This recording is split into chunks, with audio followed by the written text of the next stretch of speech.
Bienvenue dans ce, Bonjour. bienvenue dans ce club des collectivités pour l'ESS en région Île-de-France, donc qui est co-organisé avec la CRES Île-de-France et avec donc le RTES, le réseau des collectivités territoriales pour une économie solidaire. Euh, je laisserai Sébastien un petit mot sur la présentation de la CRES et du club. Peut-être juste, on va fêter les 5 ans du club. J'ai vu, c'était en mai 2019 que la première convention, que la convention a été signée donc pour la création de ce club, qui est vraiment une première en France, un club des collectivités à l'échelle régionale, club donc co-animé par la CRES, le RTES et l'Association des maires d'Île-de-France. Et pour nous, ce partenariat avec l'AMIF et avec d'autres partenaires plus récents que je laisserai Sébastien présenter est très important. Euh, pour travailler sur la façon dont les collectivités peuvent soutenir le développement de l'économie sociale et solidaire sur leur territoire et pour renforcer le lien entre les acteurs de l'ESS et les collectivités. C'est pour ça qu'au RTS, on est particulièrement content de ce club régional qui a essaimé dans d'autres régions, puisqu'aujourd'hui, on a des clubs régionaux dans une dizaine de régions en France. Un mot très rapide sur le RTES. Je pense que la plupart des collectivités présentes connaissent, mais très rapidement, le RTES, donc un réseau de collectivités qui a été créé en 2001 par des élus de collectivités qui ont ressenti le besoin de créer un réseau autour de deux missions principales qui sont encore aujourd'hui les principales missions du RTES. C'est d'abord d'être un lieu d'échange de pratiques entre collectivités, un lieu d'échange de pratiques et de partage d'expériences entre collectivités, de production d'outils pour les collectivités avec donc un site internet, la réalisation de points de repère sur des sujets intéressant les collectivités, par exemple les derniers sur la question des services d'intérêt économique général, des SIEG, une prochaine publication sur l'accès au foncier des structures de l'ESS, toujours sous l'angle un peu du rôle des collectivités locales et des leviers possibles des collectivités. Donc, une des premières missions du réseau, c'est vraiment cet espace d'échange, de partage d'expériences entre collectivités. Et la deuxième mission du réseau, dès le départ, ça a été la création, un espace de plaidoyer pour faire avancer la place de l'ESS dans les politiques publiques à l'échelle locale, nationale et internationale. Donc aujourd'hui encore, ce sont les principales missions du RTES qui rassemble un peu plus de 185 collectivités adhérentes aujourd'hui de tout échelon.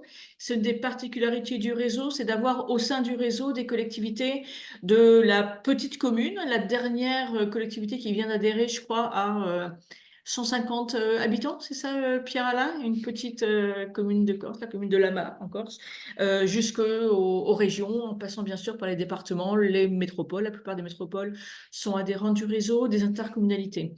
Voilà, donc un espace d'échange et de pratique. Et je rappelle simplement ces deux objectifs du RTES parce que ce club, le thème de ce club, autour des 10 ans de la loi sur l'ESS, s'inscrit complètement dans les missions du réseau, c'est-à-dire à la fois de faire connaître auprès des collectivités le cadre réglementaire, les leviers sur lesquels elles peuvent s'appuyer, et puis aussi faire des propositions pour améliorer ce cadre.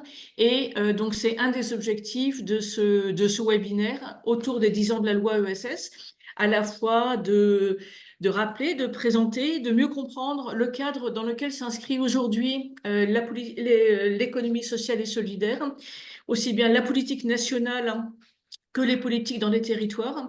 Et donc, voilà, on va partager avec vous quelques éléments sur la loi ESS, mais aussi, et ce qui est important pour nous, c'est de pouvoir recueillir des propositions, des points d'attention, des points d'amélioration par rapport à ce cadre, puisque, alors on sait qu'il n'y aura pas de loi 2 de l'ESS, mais par contre, il y a aujourd'hui un certain nombre d'opportunités pour porter des propositions pour faciliter, renforcer, on va dire, le rôle des collectivités dans le soutien à l'ESS. J'ai pas suivi l'ordre. Donc vous avez voilà, les collectivités adhérentes au RTES qui arrivent.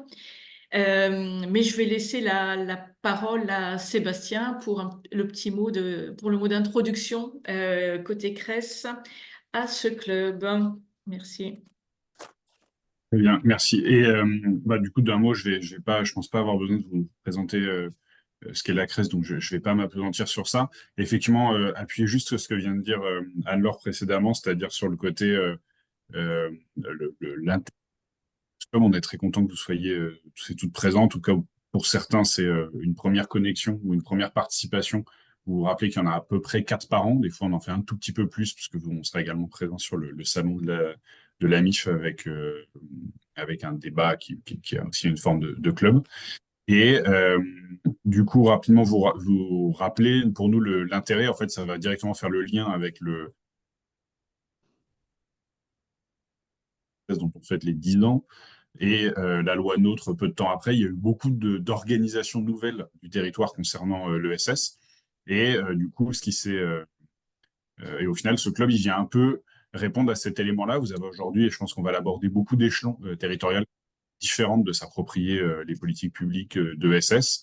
Et du coup, au final, avoir un espace de dialogue neutre. Quand je dis neutre, c'est-à-dire qu'aujourd'hui, ce club, il est monté en partenariat avec la MIF et le RTES, mais il n'est pas financé par une collectivité. Le but, c'est vraiment d'avoir un espace où agents et élus puissent se retrouver, quelles que soient les positions qu'ils occupent et les couleurs politiques de leur collectivité. Et donc, du coup, c'est notamment ça qui était intéressant, de pouvoir créer ces espaces de dialogue autour de différents thèmes. Bon, là, aujourd'hui, un thème très général, mais vous pourrez en retrouver d'autres. On espère que vous les suivez régulièrement. Je mentionne également que si jamais cet espace est neutre, entre guillemets, malgré tout, il y a des financeurs. Et donc, là, on est sur un club, encore une fois, assez générique. Je suis pas sûr qu'il y en ait qui soient présents là pour le présenter, mais on a aujourd'hui deux structures de l'ESS qui financent ce club et qui le rendent possible, qui sont la Massif, mutuelle d'assurance qui est une mutuelle de santé, pour le coup, que certains connaissent d'entre vous peut-être par les mutuelles qu'ils développent, notamment des échelons municipales. Je ne vais pas lancer le débat, peut-être ça fera l'objet d'un futur club, mais en tout cas, voilà, c'est pour vous donner un peu, rappeler un petit peu ce qui est possible grâce à ces partenaires-là. Et je ne pense pas avoir besoin d'en dire plus, sauf si alors l'impression que j'ai oublié un élément essentiel. On va pouvoir rentrer dans le vif du sujet. Mm. Merci beaucoup Sébastien. Peut-être vous présenter rapidement le déroulé de ce club. Euh, Voilà, donc on a la chance d'avoir avec nous Evelyne Aipo. Merci beaucoup Evelyne pour votre participation, qui est chef du bureau économie sociale et solidaire et investissement à impact, donc à la direction générale du Trésor. On aura donc également donc Sébastien Chalut, que vous avez déjà entendu, Serge Dobel, qui est chargé de projet à la mission innovation du conseil départemental du Val d'Oise, et Benjamin Guéropinet, qui est chargé de mission appui conseil aux collectivités au sein du RTES, et qui donc interviendra tout à l'heure. Alors oui, comme d'habitude, le diaporama vous sera transmis, le webinaire est enregistré, et il y a également un compte-rendu du webinaire qui sera effectué. La dernière rencontre du club était consacrée au foncier. C'était une rencontre physique, et il y a un compte-rendu qui a été réalisé, qui est à votre disposition auprès de la CRES et sur le site du RTES. Voilà, donc on vous propose pour ce club, alors bien sûr, hein, comme d'habitude, n'hésitez pas à poser vos questions dans le chat, et puis voilà, puis on pourra vous donner la parole, d'avoir une présentation en plusieurs temps. Donc un premier temps sur un peu le cadre et un peu le rappel historique du contexte de l'élaboration de la loi sur l'ESS en 2014, avec donc Evelyne Aipo, et je dirais un mot du contexte historique à l'époque. Et puis donc on aura ensuite un zoom sur différents éléments de la loi sur l'ESS, qui concerne plus particulièrement les collectivités. Alors, peut-être sur la première... sur... Du coup, c'est à moi de commencer ou pas? Partie sur Evelyne. Alors, je vais peut-être faire, Ouais. pardon, je croyais qu'il y avait une petite diapo sur l'aspect historique. Je suis désolée. Donc, peut-être un très rapide rappel du contexte dans lequel la loi sur l'économie sociale et solidaire a été élaborée en 2014. Euh, donc cette loi sur l'ESS a été promulguée sous l'égide du ministre à l'époque de l'économie sociale et solidaire qui s'appelle Benoît Hamon. Et c'est pour ça qu'on parle parfois de la loi Hamon pour la loi de 2014. Donc Benoît Hamon qui était ministre de l'économie sociale et solidaire et qui est aujourd'hui vient d'être élu il y a une semaine, 15 jours, à la présidence du mouvement ESS France, qui est donc la structure représentative de l'économie sociale et solidaire, auquel notamment l'ensemble des CRES adhèrent. ESS France représentant également les différentes familles de l'ESS, mais je pense que Sébastien dira un mot parce que la loi sur l'ESS a contribué à la structuration des acteurs de l'ESS. Alors bien sûr, je pense que le point important, c'est que l'économie sociale et solidaire n'est pas née en 2014, et le fait qu'il y ait une loi, ça fait partie d'un processus de structuration à la fois d'une volonté politique et d'un processus également de structuration et des demandes des acteurs de l'économie sociale et solidaire. Les racines de l'économie sociale et solidaire, les premières coopératives, les premières mutuelles, on les trouve dès le 19e siècle. Hein. Et petit à petit, ces grandes familles se sont structurées.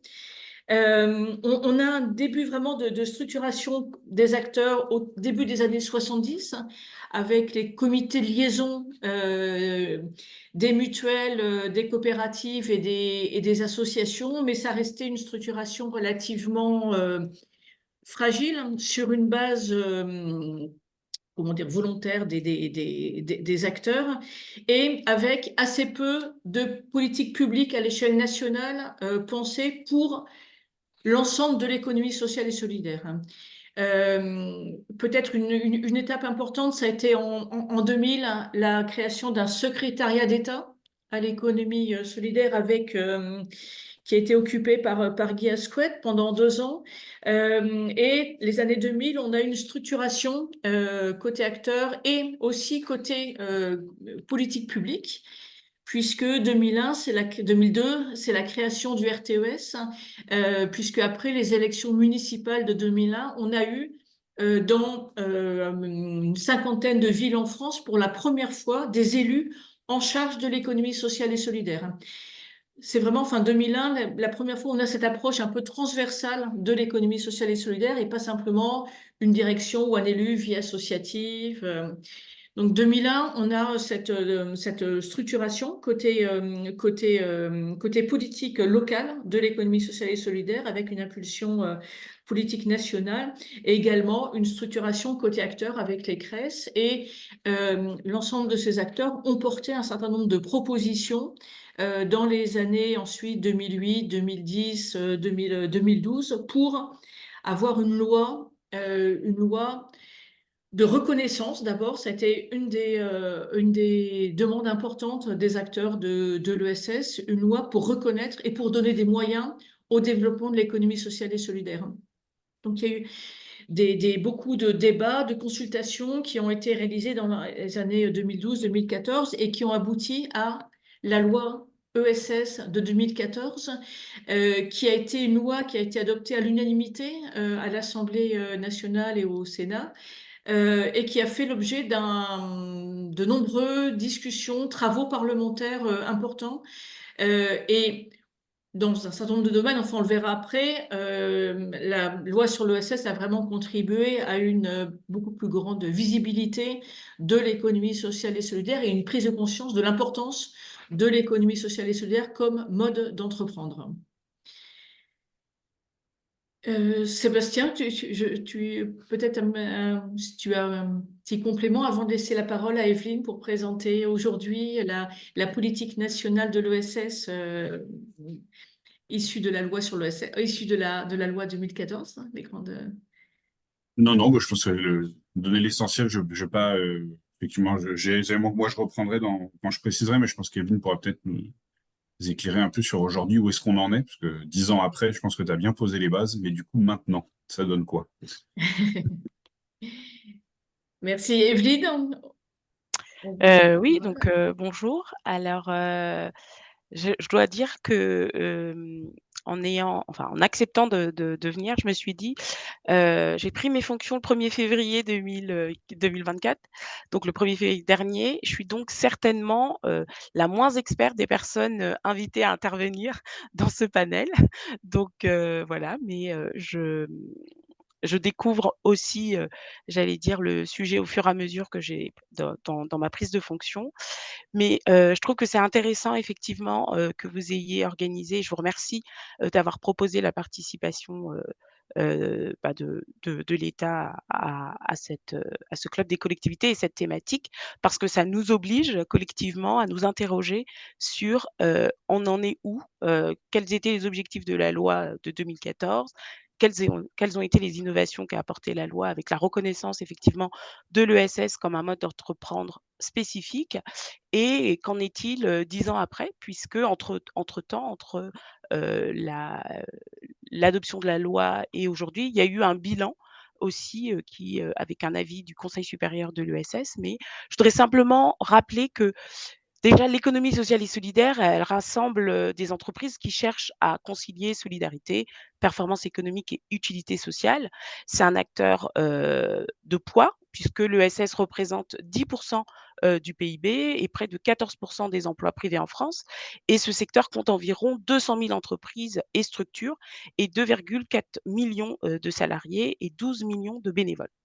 Donc, comme vous l'avez dit auparavant, en fait, la loi de 2014, elle ne crée pas l'ESS puisqu'elle vient reconnaître, une préexistence, et donc mais par contre, elle a, quelque chose de spécifique puisqu'elle permet de fédérer un ensemble hétérogène sous un même vocable, et ça, c'est justement un des premiers objectifs de la loi, puisque la loi, elle avait plusieurs objectifs. Un, reconnaître l'ESS comme un mode d'entreprendre spécifique, c'est-à-dire identifier mieux les contours de l'ESS, contemporaine, inclusive et ouverte, renforcer les politiques de développement local et durable, pardon, consolider le réseau, la gouvernance, et les outils de financement des acteurs de l'ESS, provoquer un choc coopératif et redonner du pouvoir aux salariés.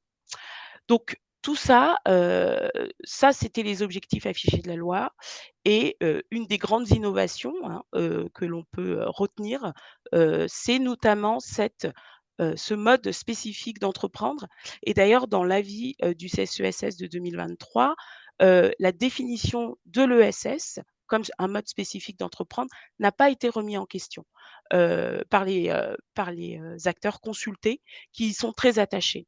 Pourquoi?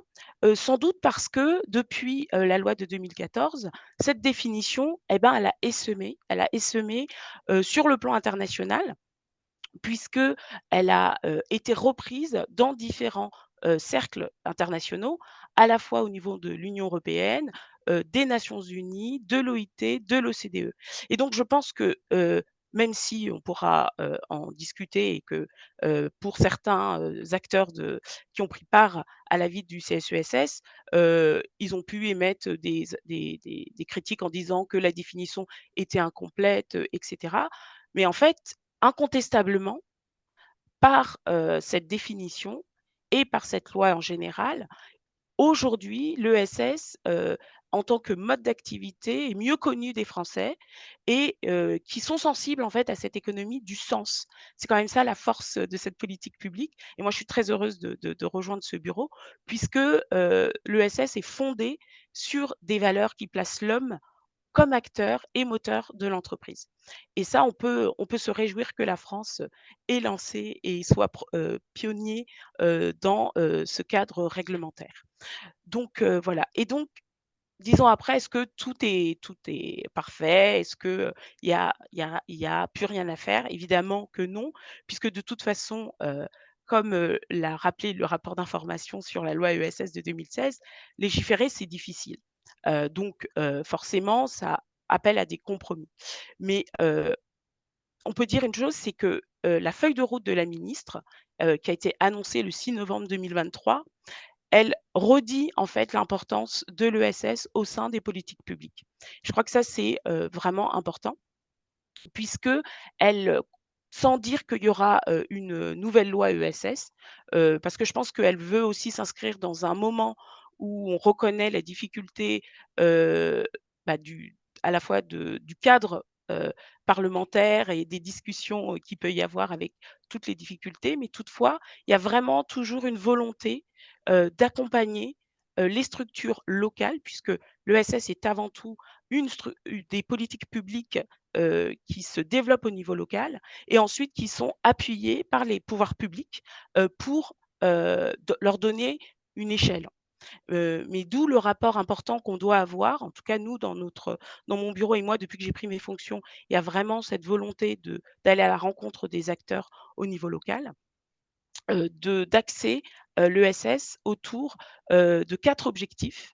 Donc la consolidation de la dimension territoriale de l'ESS justement, le fait de développer les modes d'entreprendre de l'ESS et de moderniser les instruments, favoriser l'accès au financement et assurer un leadership et une présence en Europe et à l'international. Et donc, cette déclinaison de ces 4 principes, elle ne va pas se faire en 2024 entièrement, évidemment. Il s'agit, j'allais dire, d'une feuille de route. En tout cas, nous, au sein de mon bureau, on le voit et dans les discussions qu'on a avec le délégué ministériel, comme la feuille de route jusqu'à la fin de la législature. Alors, puisque le focus pour moi était de parler justement de ce mode d'entreprendre et pourquoi la loi de 2014 a permis une innovation dans ce domaine. Elle a permis une innovation dans ce domaine, comme je vous le disais, puisque elle, elle vient rassembler, j'allais dire, au-delà des statuts initiaux de l'ESS, des acteurs qui, sans avoir les statuts, respectent les principes qui découlent de l'ESS. Et donc, il y a les entreprises qui vont être communément appelées entreprises de l'ESS, parce qu'elles vont respecter un certain nombre de critères. Et c'est à partir du respect de ces critères qu'elles vont avoir notamment un agrément pour être reconnues entreprise sociale d'utilité, enfin entreprise sociale d'utilité sociale, solidaire d'utilité sociale, pardon. Donc, ce développement des modes d'entreprendre et cette modernisation, qui est déclinée dans la feuille de route, de la ministre, il passe notamment par renforcer la visibilité et la lisibilité de l'agrément ESUS. Et sachez que, dans ce cadre, le Conseil supérieur de l'ESS va rendre cette semaine son rapport sur l'évaluation de l'agrément ESUS et va formuler des propositions qui portent à la fois sur les conditions de l'agrément ESUS, afin de lui donner, sur les modalités d'instruction de cet agrément et sur les avantages qui sont attachés à l'agrément, sur les moyens en fait de mieux diffuser cet agrément. Aujourd'hui, ces entreprises, elles représentent ESUS, si je ne me trompe pas et je vais essayer de retrouver mes notes, il y a 27 000, je ne veux pas dire de bêtises, pardon. Entreprises concernées par l'agrément ESUS. Attendez, je ne veux pas vous dire de bêtises parce que j'ai peur de ne pas avoir les bons chiffres. On va essayer de. Peut-être juste pendant que vous cherchez les éléments, Oui, peut-être 27 000 structures. 27 000 structures qui sont concernées. Allez-y. 2007. Oui, juste, je vous envoie dans le chat le lien vers le point de repère qu'on a réalisé qui vient de sortir au RTES sur la façon dont les collectivités peuvent utiliser, justement, peuvent mobiliser l'agrément ESUS pour leur politique locale. Et avec Sébastien, on a contribué à l'avis du groupe de travail ESUS, du Conseil Sud de l'ESS. Vraiment, enfin, avec des propositions, je pense, assez intéressantes pour simplifier, mieux faire connaître cet agrément Mmh. ESUS. et aussi dématérialiser la procédure puisque ça, enfin voilà, ça va dans le sens d'une meilleure simplification. Alors, je ne sais pas si vous le savez, mais on a fait des propositions dans ce sens dans le cadre de la loi de simplification. À ce stade, les propositions initiales que l'on a faites n'ont pas été reprises en tant que telles puisque le texte de la simplification est resserré sur des mesures très spécifiques.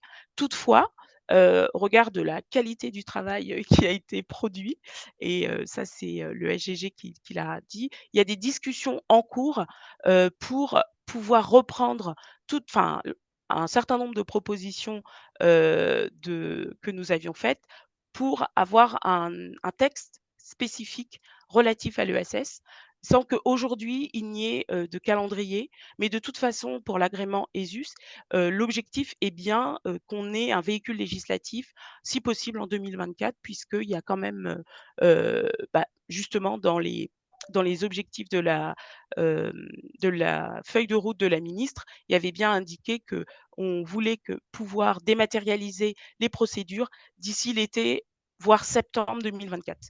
Donc c'est toujours en discussion. Donc voilà, ça c'est déjà j'allais dire, des points de de de nouveautés, en tout cas, de bilan qui a été tiré de l'application de la loi, de 2024. Mais il y a aussi également, le fait, de renforcer, les outils d'évaluation et de statistiques, et là aussi, le Conseil supérieur de l'ESS va, proposer un programme de travail qui va être approuvé, le 27 mai prochain en séance, plénière. Et donc ça, c'est aussi ça fait partie, des l'axe de travail de la feuille de route. On a aussi la question de la modernisation des instruments financiers de l'ESS et de l'innovation sociale. On travaille notamment au sein de mon bureau à une simplification des contrats impact et on a aussi également des discussions, comme c'est un mode d'entreprendre spécifique, autour des règles, relatives aux aides d'État afin de prendre en compte la spécificité de ce mode d'entreprendre et de ne pas en tout cas, on discute avec la direction générale des entreprises pour porter et avec d'autres États européens, le fait que pour les entreprises de l'ESS, la limitation des aides à 10 ans, en fait, c'est une limitation qui est trop restrictive parce que, l'accompagnement, il a besoin d'être plus long et finalement, j'allais dire, ce temps-là, c'est le temps où les structures peuvent commencer à se mettre, bien en place et il faudrait aller au-delà pour vraiment que ce soit, efficient. Donc voilà, il y a ces discussions aussi qui sont, en cours. Hem, on a également et ça, des discussions autour de la question des subventions versus les marchés publics et avec, cette idée de relancer, la circulaire du Premier ministre de 2015 et la ministre a confirmé le 10 avril dernier, que le chantier commande publique, était sur la table avec, heu, avec des, comment dire? Sans qu'il y ait des modifications qui soient, normatives, qui soient identifiées à ce stade, mais par contre avec une vraie, volonté de faire travailler les acteurs sur ce qui pourrait, être mis en œuvre en la matière, afin d'améliorer justement l'accès au marché public pour les structures de l'ESS, puisque cet accès est j'allais dire, viendrait répondre à un meilleur financement, des structures de l'ESS en ayant un accès plus grand au marché public ou une meilleure utilisation de la circulaire de 2015 pour permettre, un financement dans le cadre des subventions. Puisqu'en fait, aujourd'hui, il y a une difficulté entre, l'application même, en fait, de cette subvention, dont les règles sont toujours actuelles. Mais comme il y a eu des modifications dans le code de la commande publique, hem, on a l'impression que l'application concrète des dispositions de 2015 ne sont pas prises en compte et que du coup, sans doute par, protection, on va aller plutôt vers les marchés publics, pour, certaines structures, plutôt que vers une subvention, comme le permet pourtant la circulaire du Premier ministre de 2015. Donc en fait, on va travailler à toutes ces questions. Sachez qu'on va, avoir des échanges, nous, prochainement, avec le cabinet de la ministre pour justement définir les éléments de cadrage et prévoir les concertations, à venir avec les acteurs, territoriaux, mais aussi les structures, de l'ESS.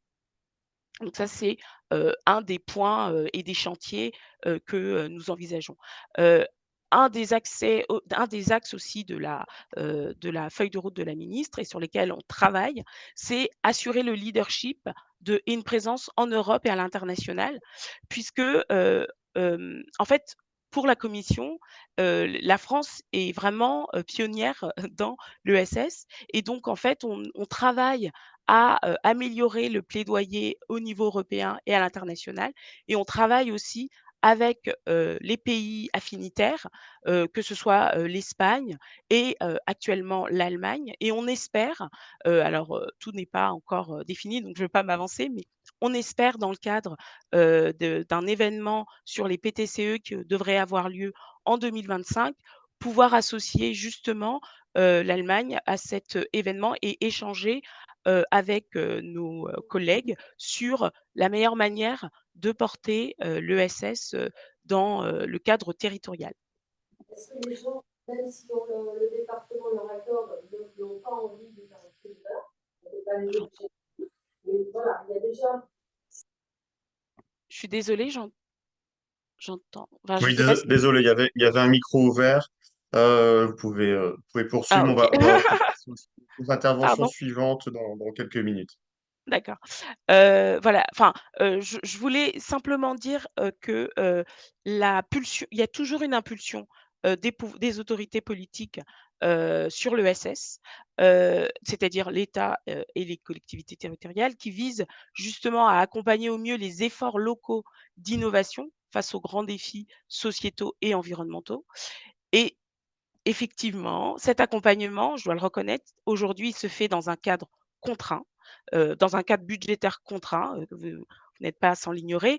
Toutefois, encore une fois, la ministre, elle a bien réaffirmé la feuille de route, de ses priorités politiques. Elle a réaffirmé aussi, 10 ans après la loi, Hamon, la pertinence du modèle de l'ESS et de ses différentes déclinaisons, ainsi que l'objectif, de l'ESS qui fait toujours référence 10 ans après. En effet, aujourd'hui, il ne fait pas de doute, en tout cas, que l'ESS est désormais une économie de proximité à part entière et d'ailleurs, c'est tout le sens de son retour à Bercy et au sein de Bercy, j'allais dire, je parle pour ma paroisse, à l'intérieur de Bercy, on est en train aussi de structurer de manière pérenne cette politique publique au sein de la direction générale du Trésor, en ayant, fait passer le pôle à un bureau qui s'inscrit dans une sous-direction assurance et économie sociale et solidaire. Ainsi déjà, on pourra trouver puisque dans les sources de financement privées, vous n'êtes pas sans ignorer qu'on recherche des financements au sein des produits assurantiels, de l'épargne et donc le fait que ce bureau soit inscrit dans une sous-direction assurance et économie sociale et solidaire, c'est aussi la volonté de ne pas opposer, mais d'aller, j'allais dire, discuter avec des complémentarités. Donc, je veux rappeler aussi que et je l'ai dit au départ, que l'ESS est une économie fondamentalement territoriale. Elle en est même l'émanation et que, vraiment, en tout cas, le rôle du bureau de l'économie sociale et solidaire et le rôle de mes équipes est bien de permettre, d'accompagner cette économie fondamentalement territoriale, de proposer d'être au service, en fait, de cette économie, fondamentale territoriale à travers un dialogue, avec les structures et tout en ayant, le rôle, j'allais dire de vigie, par le cadre contraint qui est le nôtre, et en même temps, enfin voilà, la présidence de Benoît Hamon, à la tête de SS France peut avoir en tout cas, aussi, peut-être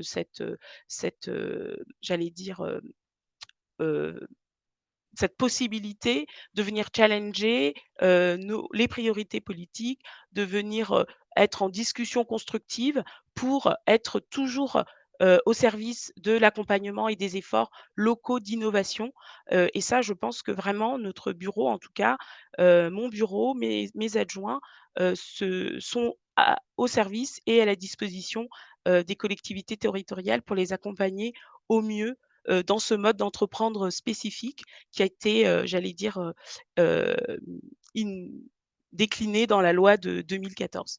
Voilà, donc je ne sais pas trop si je réponds véritablement à la commande initiale, mais je voulais souligner, quand même le fait qu'aujourd'hui encore, il y a bien cette feuille de route qui permet de donner des orientations sur la suite, et sur le bilan de la loi, de 2014. Merci beaucoup. Merci beaucoup, Evelyne, pour la présentation. N'hésitez pas si vous avez des questions. Donc,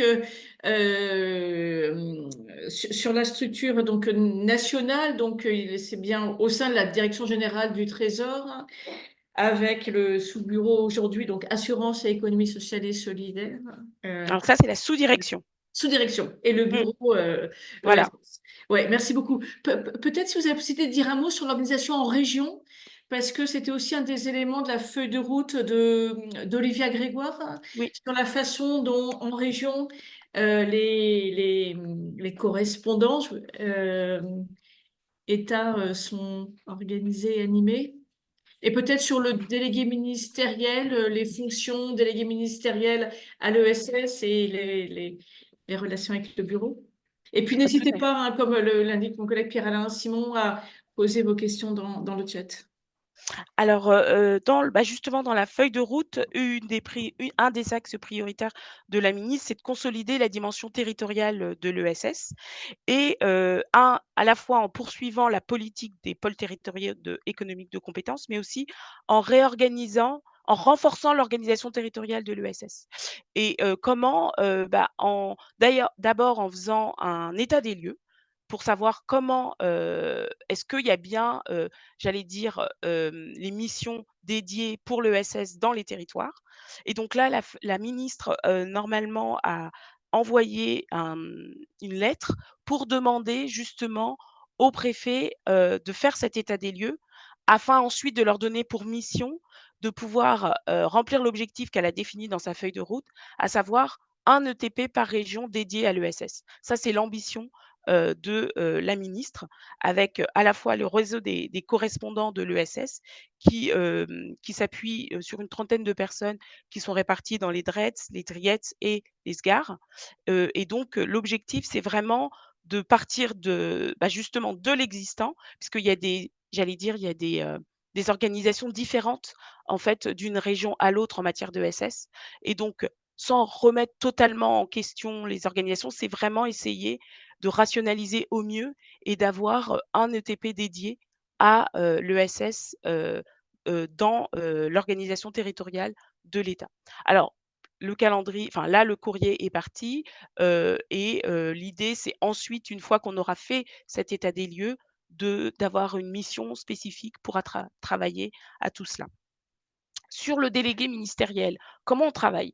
En fait, le délégué ministériel, il représente la ministre, dans, les sollicitations politiques, qu'elle ne peut pas faire directement, même si, on l'a vu récemment, elle est revenue, dans le champ de l'ESS au travers des Jeux olympiques et donc ça donne aussi de la visibilité aux acteurs et en fait, nous, on travaille de manière très régulière avec Maxime Baduel et son équipe et à la fois avec Maxime Baduel et son équipe, mais aussi avec le cabinet directement de la ministre Olivia Grégoire et là encore comme, le changement, de structure s'est fait récemment, ça y est, on a mis en place en fait, des échanges.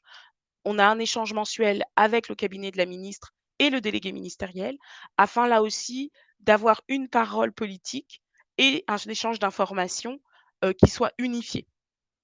Et on a vraiment, en fait, on a des échanges, très, très fluides avec le délégué ministériel, et mon bureau et enfin voilà, c'est vraiment, très, très fluide, mais on est en train de mettre en place, j'allais dire le fonctionnement, ministériel et donc nous, on a des échanges réguliers, avec, le cabinet et le délégué, pour parler, là, sur la question, commande publique et ESS.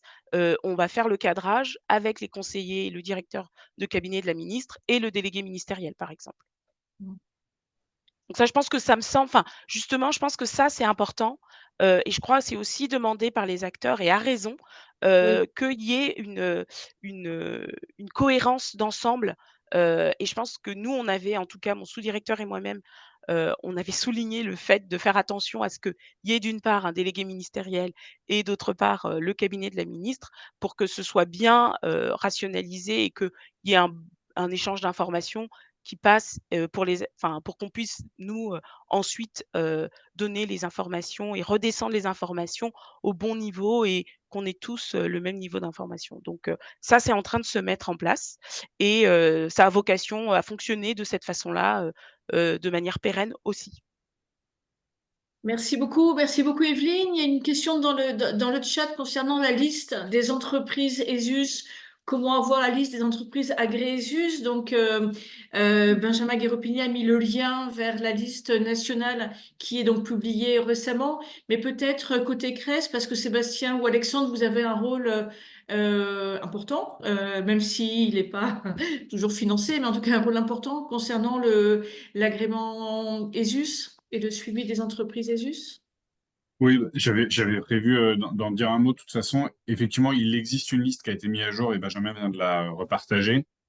Et nous, en tant que CRES, on est obligé un peu d'alerter sur le fait qu'elle est pas fiable, notamment à cause du mode. Alors, sur les agréments ESUS, si, si vous partez de la liste agréments ESUS, ils ont été vérifiés par la DRIETS, donc vous avez une base à peu près consolidée. Mais il y a quand même là-dedans, en amont, ça a été évoqué par Evelyne. Vous avez en amont des structures commerciales de l'ESS, sociétés commerciales de l'ESS, qui, c'est malheureusement ce qu'on est un peu en train de voir, sont pas forcément toujours dans les clous de l'économie sociale et solidaire, ne respectent pas forcément les principes, du fait principalement d'une organisation de leur reconnaissance par les grèves des tribunaux de commerce qui n'est pas suffisamment vérifiée, qui manque de temps, voire de compétences simplement sur cette question-là.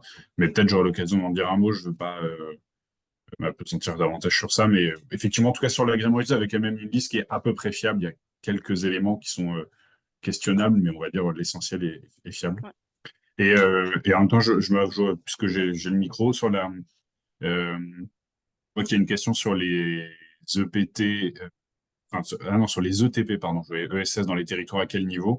Je peux vous renvoyer vous avez nous un panorama qui est édité par les CRES de manière générale. Je crois que c'est un travail que font à peu près toutes les CRES, qui permet de donner des éléments à l'échelle généralement des EPCI, des départements sans aucun doute et de la région bien évidemment. Et sur le niveau communal, si vous ne le trouvez pas sur notre site, vous pouvez nous contacter. On pourra voir, quand c'est des données qui sont relativement simples, on peut les sortir facilement. Si après, c'est des éléments plus complexes d'analyse, ça sera pas forcément faisable dans la demi-heure, mais en tout cas, voilà, des choses qu'on peut regarder. Donc, n'hésitez pas, si vous ne le trouvez pas, à nous contacter.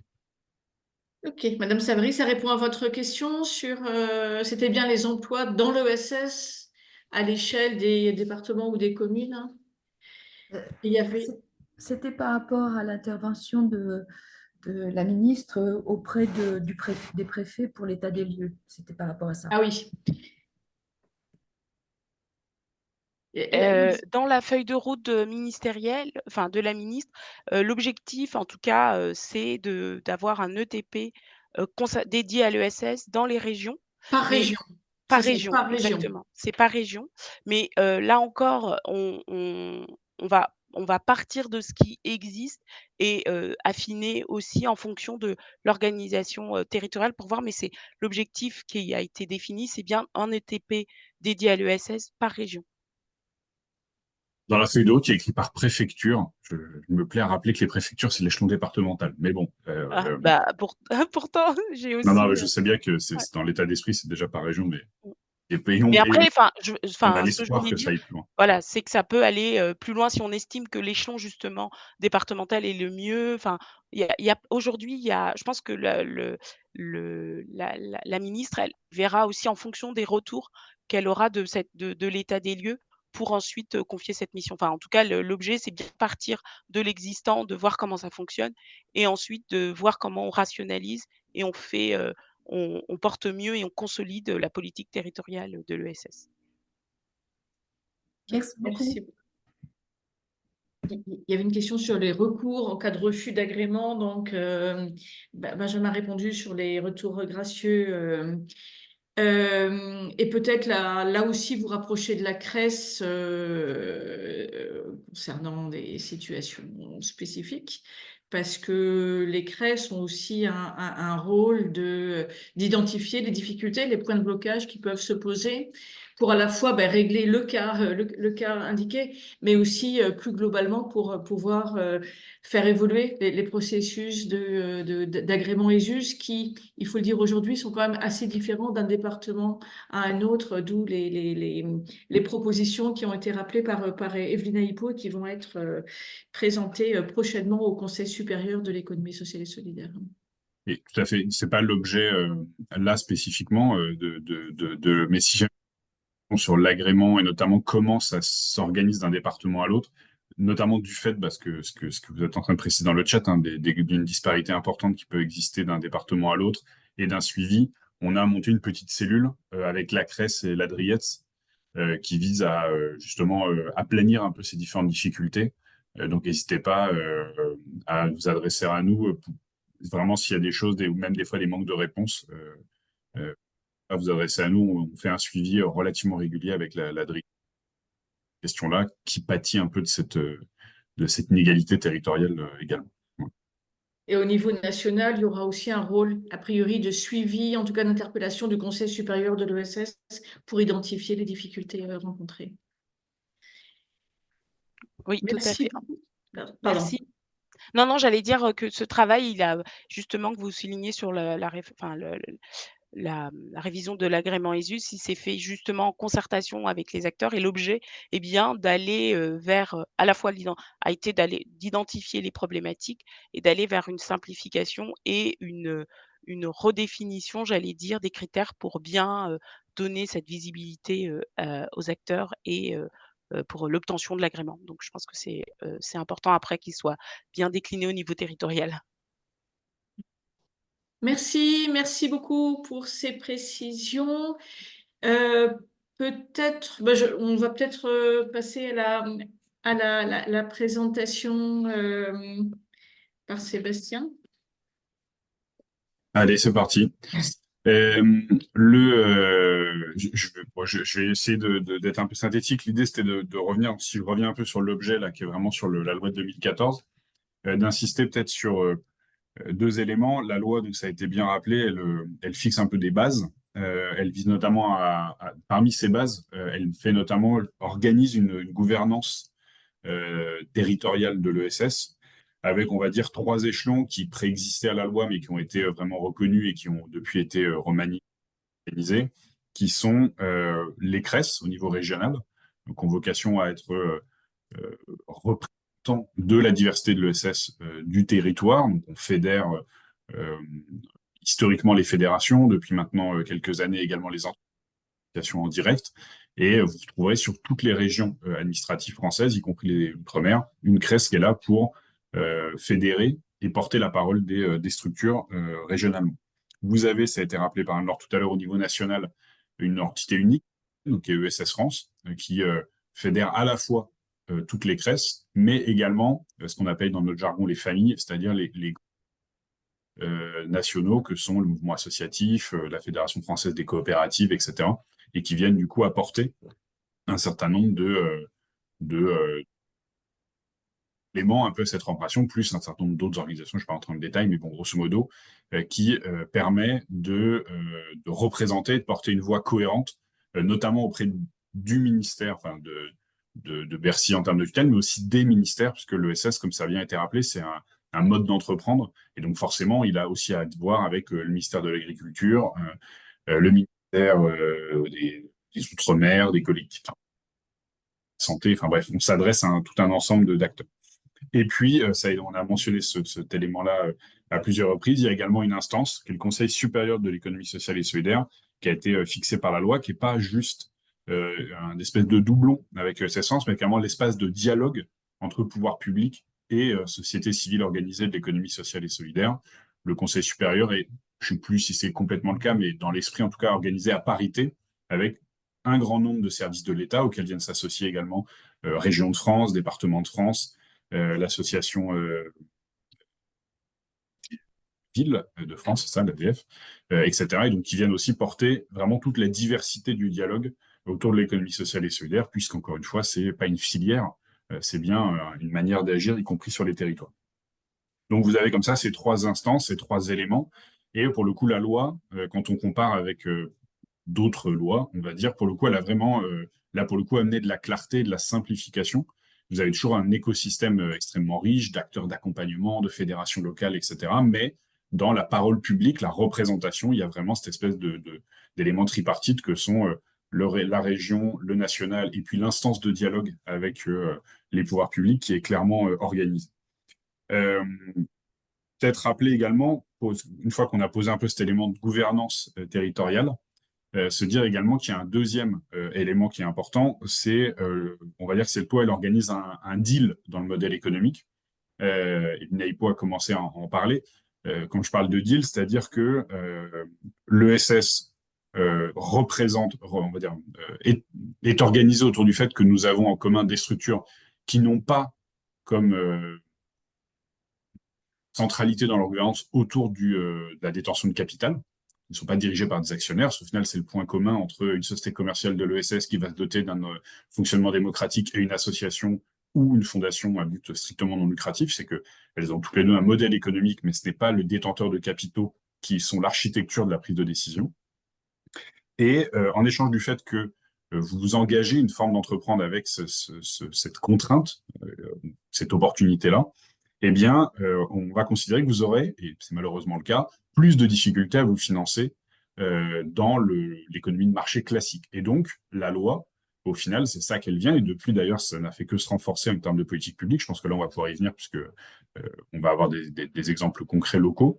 On vient du coup permettre de compenser ce qui est vécu comme une contrainte par un certain nombre d'éléments qu'on va évoquer juste après. On a parlé rapidement des subventions, mais l'accès à des marchés publics réservés, alors différents, mais notamment pour l'ESS, pas que, mais enfin aussi pour des éléments d'insertion, mais en général une facilité de travail avec la commande publique, idem pour les achats responsables pour les entreprises privées, et puis l'accès à la finance solidaire. On a parlé pas mal de l'agrément ESUS. À la base, il faut bien avoir en tête que l'agrément ESUS n'est pas un label pour reconnaître une qualité d'entreprise, c'est bien un agrément administratif qui permet d'accéder à la finance solidaire, donc du capital patient, de l'argent qui va être moins vorace en termes qui coûte moins cher, qui vient moins impacter les modèles économiques et qui va pouvoir être resté plus longtemps dans les structures, notamment pour renforcer leurs fonds propres. Après, on a commencé très vite dans la discussion à aborder aussi les limites. On voit bien que cette loi, elle pose une organisation, elle pose des règles claires, mais après, ça a été redit, quand on voit que maintenant, 10 ans après, on en est encore à affiner l'architecture côté administration, on voit bien qu'il y a une ambition et des bases solides qui ont été pensées, mais il y a peut-être encore effectivement des éléments d'amélioration, même dans la capacité d'application de cette loi. On parlait des sociétés commerciales de l'ESS aujourd'hui, donc qui sont mal appropriées, on va dire comme ça, par les greffes des tribunaux de commerce qui font pas vraiment le travail de vérification comme ils sont censés le faire dans la loi. Et puis, on pourrait aussi parler, on parlait tout à l'heure de finance, moi j'ai parlé de finance solidaire, on a parlé aussi un peu tout à l'heure de contrat impact social ou de choses comme ça. Il faut bien être conscient qu'aujourd'hui, il existe quand même un espèce de flou. On parle de la finance solidaire en tant que correspond à quelque chose de très carré, encadré, clair. Et puis, à côté de ça, on parle de plus en plus de finance à impact. Nous, voilà un point d'alerte en disant, attention, aujourd'hui, il n'y a pas de définition, d'ailleurs, ni de l'entreprise à impact, ni de la finance à impact, et que dans la finance à impact, on mélange un peu qui sont effectivement de la finance solidaire ou presque, et puis d'autres qui vont être dans pour le jargon de la finance with impact, c'est-à-dire qu'ils vont d'abord financer des structures et accessoirement, si ça vient de l'impact social, c'est pas plus mal. Mais aujourd'hui, il y a une confusion. Nous sommes souvent amenés auprès de collectivités à monter des fois des rencontres autour du financement de l'ESS, être bien conscient qu'il y a financement public et de la finance à impact, qui des fois sont des acteurs qui vont chercher des taux de rendement à 14%, qui, à mon sens, sont pas compatibles avec les modèles économiques de l'ESS tels qu'ils existent aujourd'hui. En tout cas, malgré ces quelques éléments-là, effectivement, rappeler, enfin, comme ça a été dit, on va dire que cette loi, elle pose des bases théoriques, pratiques, réelles, concrètes d'un écosystème, mais que, vous le savez tous, on ne vit pas dans une maison où il n'y a que des fondations, il faut aussi des murs, un toit, des fenêtres, une porte et tout un tas de choses utiles pour pouvoir habiter dedans. Et c'est là où, justement, je trouve ça intéressant, puisqu'au final, ce qu'on constate, c'est que sur cette base, une base qui est en évolution, qui est en construction, comme ça vient d'être rappelé, aujourd'hui, on peut quand même se dire qu'il y a pas mal de facteurs, et je pense que justement, on va être amené à en parler par la suite. Et c'est notamment le rôle central qu'ont pris les collectivités territoriales. Alors certaines, de par le rôle que leur confie la loi, la région, par exemple, et c'est le cas pour la région de France depuis 2021, les régions sont invitées à se doter de stratégies régionales de l'économie sociale et solidaire. Donc, la région a adopté la sienne il y a, comme je le disais, en 2021. Peut-être éventuellement, on pourrait, je ne vais pas le faire en même temps, mais peut-être que Roxane ou Alexandre peut-être de la partager dans le chat si certains d'entre vous n'en ont pas connaissance. Donc, on va dire certains échelons de collectivité, quelque part, s'en sont saisis et c'est bien normal. C'est une compétence que leur donne la loi, notamment la loi NOTRe. Et du coup, c'est ça, en fait, qui va venir donner un cadre supplémentaire. Et puis, la chance qu'on a, et ça, c'est quelque chose qu'on constate, et le nombre d'adhérents croissant du RTS vient le conforter, s'il en était besoin, c'est de plus en plus de collectivités, de manière générale, s'intéressent à ça. On aura tout à l'heure la parole d'un département, notamment pour donner un exemple. Et on voit bien qu'il y a de plus en plus de collectivités qui s'y intéressent. Je crois que, en tout cas, c'est le chiffre qu'on a annoncé en Ile-de-France. On est passé entre les dernières municipales de 50 à plus de 200 villes qui se sont dotées d'un maire adjoint ou d'une vice-présidence dans le cadre de PCI dédié à l'économie sociale et solidaire. Et ça dit beaucoup de la dynamique dans laquelle on est et de ce qui peut être construit. Donc, je mentionnais évidemment la stratégie régionale. Je dois aussi mentionner, parce que c'est aussi des éléments structurants, la feuille de route économie circulaire et solidaire de la Paris. On pourrait parler également, alors elle est en cours de reconstruction, mais il y a des territoires, je pense notamment à la Seine-Saint-Denis ou au Val-de-Marne, qui depuis longtemps, et on aura tout à l'heure l'exemple du Val d'Oise, se sont dotés de leviers d'action, de stratégies départementales sur l'ESS, et puis bien sûr un grand nombre de PCI qui vont adopter des feuilles de route et des moyens dédiés. Donc au final, sur la base, c'est ça aussi qui est intéressant, c'est que sur la base d'éléments clairs posés par la loi, et là, ça permet du coup de construire dessus des politiques publiques qui viennent compléter, qui viennent ouvrir un peu le champ des possibilités de cette nature-là. Terminer, pour pas être plus long, se dire que toutes ces politiques publiques, que là aussi, nous, je pense collectivement, et c'est le cas pour le coup des 3 participants à ce club, alors chacun avec un rôle différent entre la CRES, le RTS et la MIF, mais évidemment, c'est des choses qu'on encourage. Il y a beaucoup de ressources que si vous êtes dans vos collectivités, vous cherchez des exemples. Il y en a à peu près à tous les échelons de choses qui ont pu être faites, de choses très innovantes, de choses très classiques, de choses très coûteuses, de choses beaucoup moins coûteuses, mais qui permettent du coup de se saisir des morceaux de compétences que la loi a pour soutenir l'économie sociale et solidaire. De ce point de vue-là, j'en profite pour mentionner que d'ailleurs dans la feuille de route, dans la stratégie régionale de l'ESS, une partie de celle-ci concerne la CRES et notamment elle vise à financer la CRES pour qu'on puisse venir intervenir en termes de formation, des formations de sensibilisation, d'ouvrir un petit peu les possibles de ce qui peut être fait à chaque échelon territorial auprès des agents et des élus. Donc, n'hésitez pas à vous en saisir. Et dernièrement, je voudrais juste terminer sur ça. Aujourd'hui, on va dire que cette loi, elle a aussi bien compris ce que ça pouvait donner de soutenir, d'encourager, on va dire, la richesse de développement territoriaux, mais aussi les limites que ça peut avoir. Donc, il y a notamment dans la loi l'idée que tous les 2 ans doivent se tenir des conférences régionales de l'ESS qui, sur le papier, si on regarde ce qu'en dit, j'ai oublié le numéro. Bref, je vois Benjamin qui est en train de rechercher dans sa tête également. Mais bref, vous avez un article de loi dans la loi de 2014 qui précise un peu à quoi ressemble une conférence régionale de l'ESS. Et il y a justement cette idée-là d'avoir un rôle donné à la CRES pour porter la voix des structures de l'ESS du territoire, et puis un rôle de coportage entre la région, chef de file des politiques économiques, et puis l'État, la préfecture, qui, du coup, est aussi la garante un peu du cadre général qui est posé, et puis évidemment à travers la Driette, entre autres, qui a tout un tas de leviers d'action, de soutien concret de l'ESS, évidemment. Donc, cette conférence régionale, elle est importante, puisqu'elle est théoriquement l'endroit où toutes les collectivités sont invitées, tous les échelons sont invités à se réunir, à se coordonner, également se coordonner avec les agences de l'État qui de plus en plus interviennent sur l'économie sociale et solidaire. Je pense à l'ADEME, qui a des politiques de soutien doublées, transversales. Je pense évidemment à la NCT, etc., etc. Donc, tout un tas d'acteurs publics qui sont des soutiens à la Caisse des dépôts, évidemment, à la Banque des territoires. Et donc, on doit avoir normalement sur les territoires une conférence qui permet ce dialogue. Et aujourd'hui, je peux malheureusement que regretter que la région Île-de-France fasse partie des régions extrêmement en retard sur son organisation. On en a surtout même sur la forme, qui malheureusement se contente d'une plénière de la présidente de région et du préfet, ce qui d'un côté montre l'intérêt. Toutes les conférences régionales qui se tiennent à travers la France n'ont pas forcément la présidence de région et le préfet qui se déplacent. Donc d'un côté, on a un panel de haut niveau, mais en même temps, c'est pas vrai qu'en 1 heure de speech de personnel, aussi important soit-il, on arrive à épuiser l'importance du sujet de la coopération territoriale des politiques publiques. Donc la CRES porte cette parole depuis maintenant malheureusement plusieurs années, de dire on a eu une conférence un peu ambitieuse qui permette de faire dialoguer toute la richesse de ce qui se fait à tous les échelons de collectivités d'Île-de-France en termes de soutien à l'ESS pour essayer d'aligner, d'assumer des points de clivage, des gens qui vont avoir telle action et d'autres qui vont refuser, mais en tout cas de rendre visible, puisque je vois qu'il y avait une question dans le chat sur ça, c'est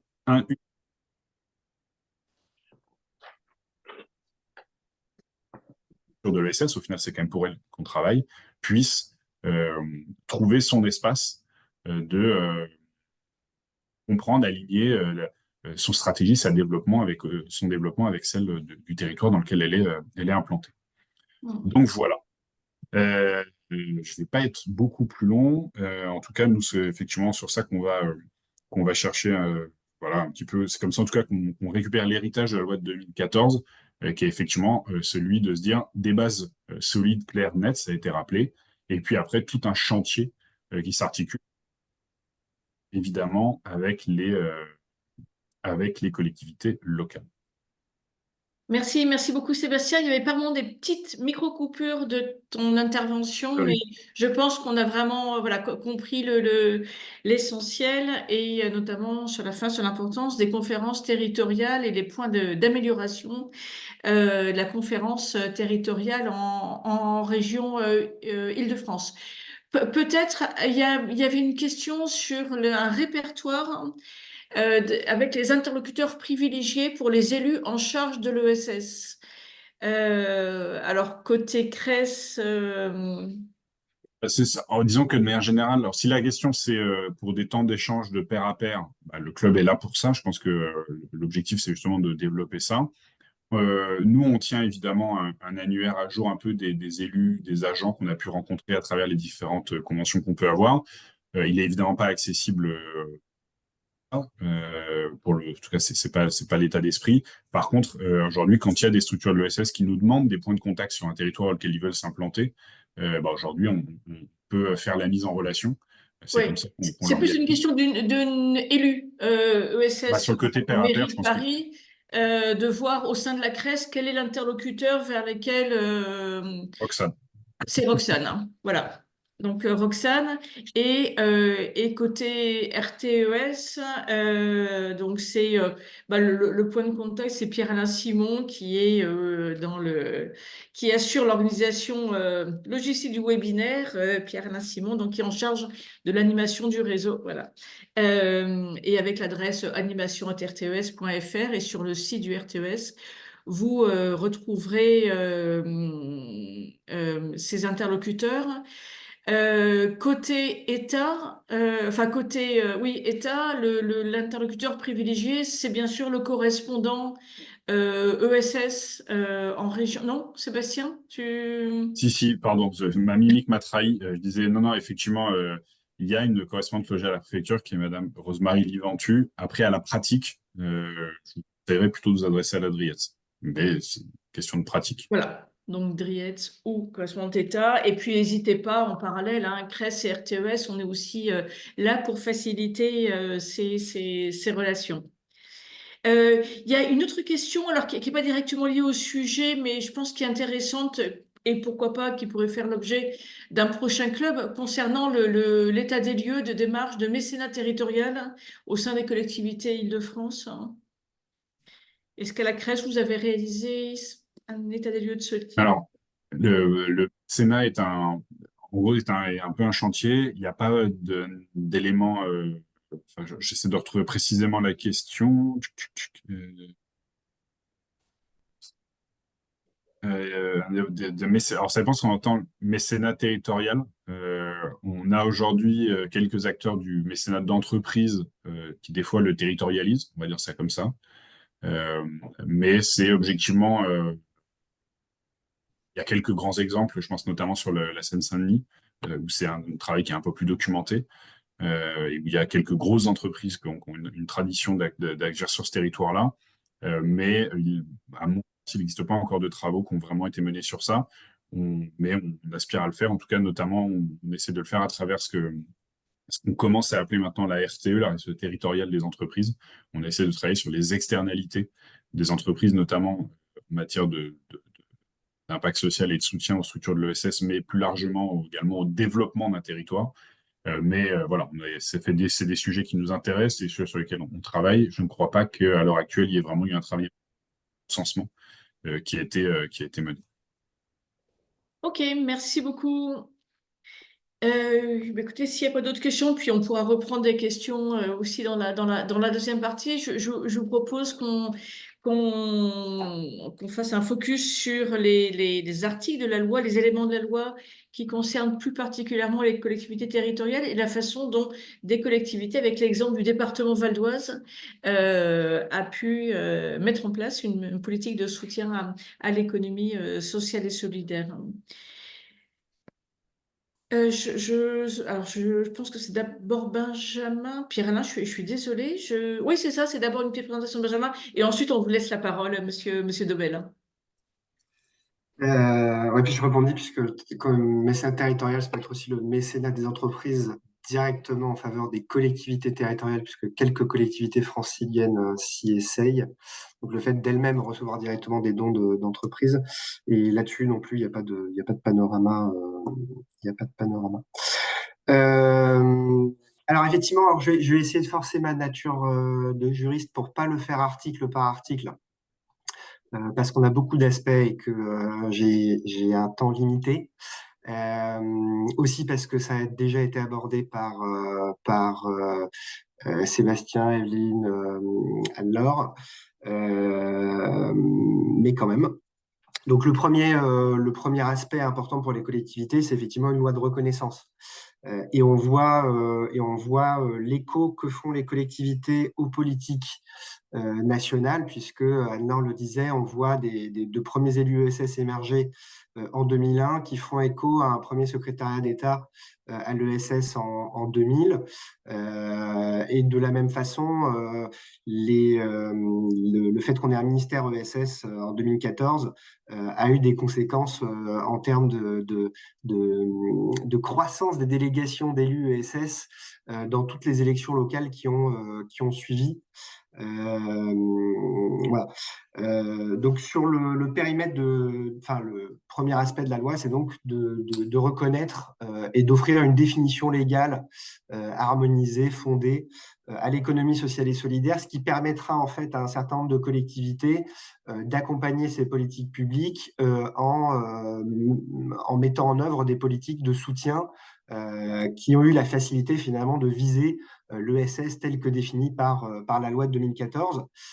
Certains évoquent parfois le temps béni de politiques publiques locales cofinancées à 1 euro de la collectivité, 1 euro de l'État en faveur de l'ESS. Bon, on n'y est plus, mais c'est des politiques qui ont forcément pu s'appuyer et non plus que s'appuyer sur la définition légale de l'économie sociale et solidaire. La structuration de cet écosystème-là, alors Anne-Laure le disait, hein, les CRES ont été quand même pas mal, avant d'être reconnus légalement, étaient quand même pas mal préfigurés. Il me semble que la CRES Île-de-France est une des plus historiques, sinon la plus ancienne en termes de comité de liaison entre grandes familles. Je ne sais plus exactement, enfin, ça date de bien avant la loi, mais ça a permis effectivement à un certain nombre de collectivités qui n'identifiaient pas nécessairement l'ESS, qui n'identifiaient pas nécessairement non plus la CRES, de voir par la loi que c'est bien la CRES qui représente C'est pas seulement une association qui représente l'ESS, c'est à l'échelle du territoire régional l'association qui représente l'ESS, donc l'interlocuteur naturel des collectivités qui souhaitaient s'adresser à ces structures-là. Donc structuration de l'écosystème. Et puis, encore une fois, mais là, Sébastien l'a développé à Nord également, sur les stratégies régionales de l'ESS, c'est les différents articles 7, 8, 9, 10 de la loi. Alors, on a d'abord la stratégie régionale de l'ESS qui a quand même, entre guillemets, je ne sais pas s'il faut dire apathie, mais a été, alors parfois dynamisé, mais en tout cas a été quand même impacté par les schémas régionaux de développement économique, innovation, donc le SRDE2I de la loi NOTRe, puisque le SS en est devenu la plupart du temps un volet. En tout cas, la spécificité de cette stratégie a quand même été un peu amoindrie. Mais du coup, un signal fort d'avoir cette stratégie-là. Un aspect qui n'a pas non plus été développé au niveau de cette stratégie, c'est le fait, non seulement la concertation avec la CRES, Sébastien l'a dit, elle existe. Après, la contractualisation de cette stratégie avec les différents niveaux de collectivité, départementale, intercommunale, communale, comme y invitait la loi, on n'y est pas encore, mais le fait que ça a été un peu fondu dans le SRDE2I ne facilite pas ça non plus. Et puis du coup la conférence régionale biannuelle, mais Sébastien en a dit un mot. Donc je reviens pas là-dessus, mais c'est quand même fondamental pour les collectivités d'avoir du coup ces schémas, ces stratégies, ces temps forts et aussi cette rythmique qui rythme du coup nos politiques publiques qui sont pluriannuelles. Et on a vu du coup l'ESS fleurir dans la plupart des politiques publiques des collectivités, en tout cas en Île-de-France, beaucoup. Notamment. Je poursuis avec un élément qui a disparu entre-temps de la loi ESS, donc qui est peut-être moins visible quand on regarde la version actuellement en vigueur, mais qui est quand même né de la loi ESS et qui ont une actualité forte, même si c'est porté par d'autres textes. Je pense aux SPASER, pour ce qui concerne les collectivités, donc les schémas de promotion des achats socialement et économiquement responsables, donc qui visent notamment les marchés inclusion pour le handicap, etc. Mais plus largement, c'est pas un hasard si ça vient de la loi ESS, les SPASER qui du coup concernaient principalement les collectivités les plus grandes au moment de la loi de 2014, mais si un certain nombre de collectivités plus modestes avaient des schémas analogues et ont montré l'exemple, SPASER qui, pour en faire l'actualité, avec la loi Industrie verte de l'an dernier, ont été étendus à l'ensemble des acheteurs publics, donc y compris les établissements publics d'État et les établissements publics rattachés aux collectivités territoriales, donc qui sont pas moins structurants à l'échelle de nos territoires en termes d'acheteurs publics, sachant que je crois que c'est, je ne vais pas dire de bêtises, la loi 3DS, en tout cas, non, c'est la loi AGEC qui avant ça avait diminué le seuil de population des acheteurs publics, d'achat, pardon, des acheteurs publics concernés. Alors forcément, ça a concerné des collectivités avec un peu moins de population, mais voilà, un schéma public des achats, un schéma de promotion, des achats socialement et économiquement responsables, qui maintenant est directement dans le code de la commande publique, mais qui est né de la loi de 2014, et une dynamique qui ne s'est pas perdue depuis. D'ailleurs, ça me permet, pour faire l'actualité, de dire qu'on a eu récemment, d'ailleurs seulement récemment, fin 2023, début 2024, les tout premiers chiffres nationaux du poids de l'économie sociale et solidaire dans les achats publics. qui s'élève à 3% de la commande publique. Ça représente 4,6 milliards d'euros. C'était les chiffres 2022. À partir du moment où on a les premiers chiffres et que la technique, la tuyauterie est mise en place, on va avoir les prochains chiffres de manière beaucoup plus réactive et on s'attachera à les avoir aussi de manière territorialisée. C'est un travail que fait notamment la Max avec le gîte Maximilien et en lien avec la CRES à l'échelle francilienne. 3%, c'est encore bien en deçà de ce que pèse l'ESS. Donc, on peut se réjouir d'avoir enfin le thermomètre. Il est pas bon, la température. Mais du coup, maintenant qu'on a une donnée, on va pouvoir se comparer, s'améliorer. Voilà. Même si, et ça fait lien avec mon autre sujet, il ne faudrait pas que par la promotion de la commande publique vis-à-vis au bénéfice de l'ESS, on s'aventure à avoir des effets de vase communicant et de prendre mon budget ESS en subvention et de le passer en commande publique, puisque c'est absolument pas la bonne chose à faire. Hein.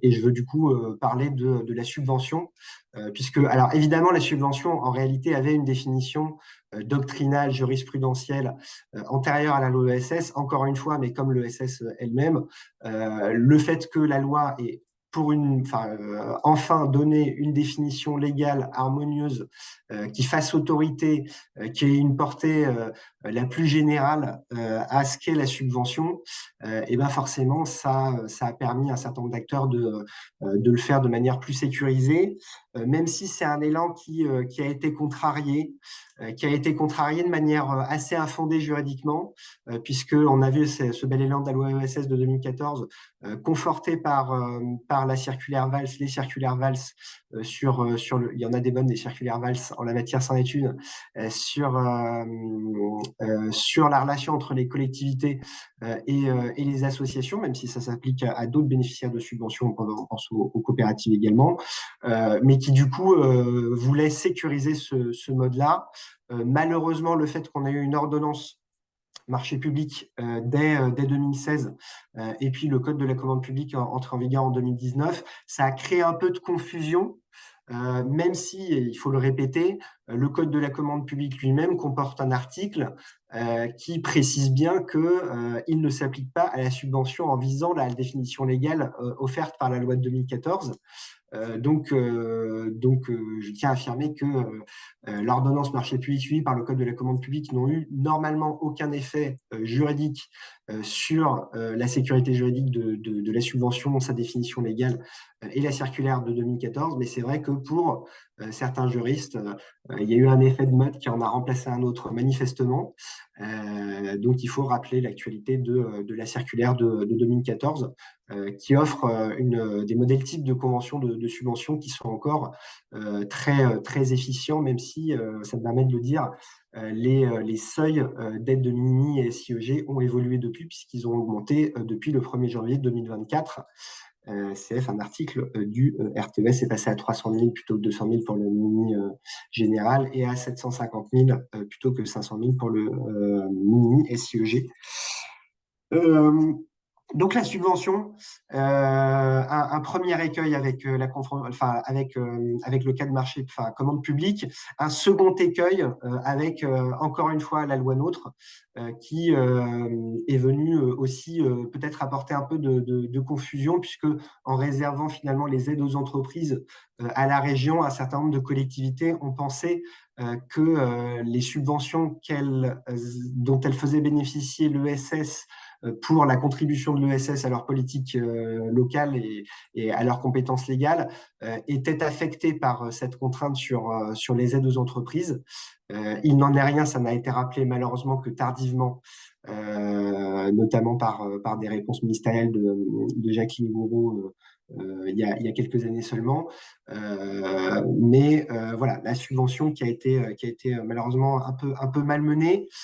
Donc ça me permet de le redire encore une fois, hein, ne pas confondre une subvention à un bénéficiaire d'ESS, quelle que soit sa forme, en raison de ses actions et projets contribuant aux compétences légales de la collectivité avec ce qu'on appelle une aide aux entreprises qui vient aider l'entreprise pour ce qu'elle est, c'est-à-dire une entreprise et rien de plus, et qui ne comporte pas de fléchage ni de contraintes particulières. Voilà, comme ça, c'est dit. Autre élément bénéfique de la loi ESS et qui a structuré le territoire, c'est la reconnaissance. Alors, c'est encore quelque chose qui a émergé, qui a été finalement expérimenté en amont, mais c'est les dispositifs locaux d'accompagnement. Le dispositif local d'accompagnement que vous retrouverez au niveau de chaque département, qui a été du coup institué à l'échelle nationale, reconnu par la loi ESS. D'ailleurs, c'est très singulier. C'est un service qui, par la loi ESS, est reconnu comme un SIEG. Dans l'article de loi, donc qui est essentiellement un service d'ingénierie au service des collectivités financé par l'État des fonds européens, mais qui peut être cofinancé, et c'est ça qui est intéressant, par les collectivités territoriales de tout niveau. Donc malgré notamment les prescriptions de la loi NOTRe, ça c'est intéressant pour les collectivités. Et sachez qu'à l'échelle francilienne, c'est une coordination qui est assurée par la CRES Île-de-France. Donc je vous invite, collectivités intéressées aussi, à vous rapprocher de la CRES si vous souhaitez développer vos politiques territorialisées en lien avec le DLA localement, ou directement le DLA si vous bossez avec. Donc les dispositifs locaux d'accompagnement auxquels du coup, selon la loi, peuvent s'associer conventionnellement tous les niveaux de collectivités territoriales. Voilà. La définition de l'innovation sociale, encore une fois, elle existait doctrinalement, mais en poser une définition légale, c'est un point d'appui pour les politiques publiques. On a vu du coup derrière émerger un certain nombre de politiques de soutien, que ce soit en ingénierie, en financement, en accompagnement, de projets portant des innovations sociales au sens de la définition légale, et je pense qu'on aura un témoignage en ce sens-là. Même si c'est un article qui pourrait être plus utilisé encore, dans la mesure où il pourrait également être le fondement de dérogation pour des collectivités qui se verraient opposer la contrainte de l'aide à l'entreprise. On a alors également un coup de souffle de la loi ESS apportée au SIC. Voilà, donc comme ça vous avez mon petit support. Apporté au SIC, alors les SIC sont bien antérieurs, c'est la loi de 2001. Ça correspond du coup au secrétariat d'État de Guy Asquette. Pour autant, on a eu d'abord le fait que, je crois que ça doit correspondre également avec l'arrivée de Benoît Hamon, on est en 2012 l'agrément préfectoral qui saute, donc qui libéralise quand même cette forme de coopération.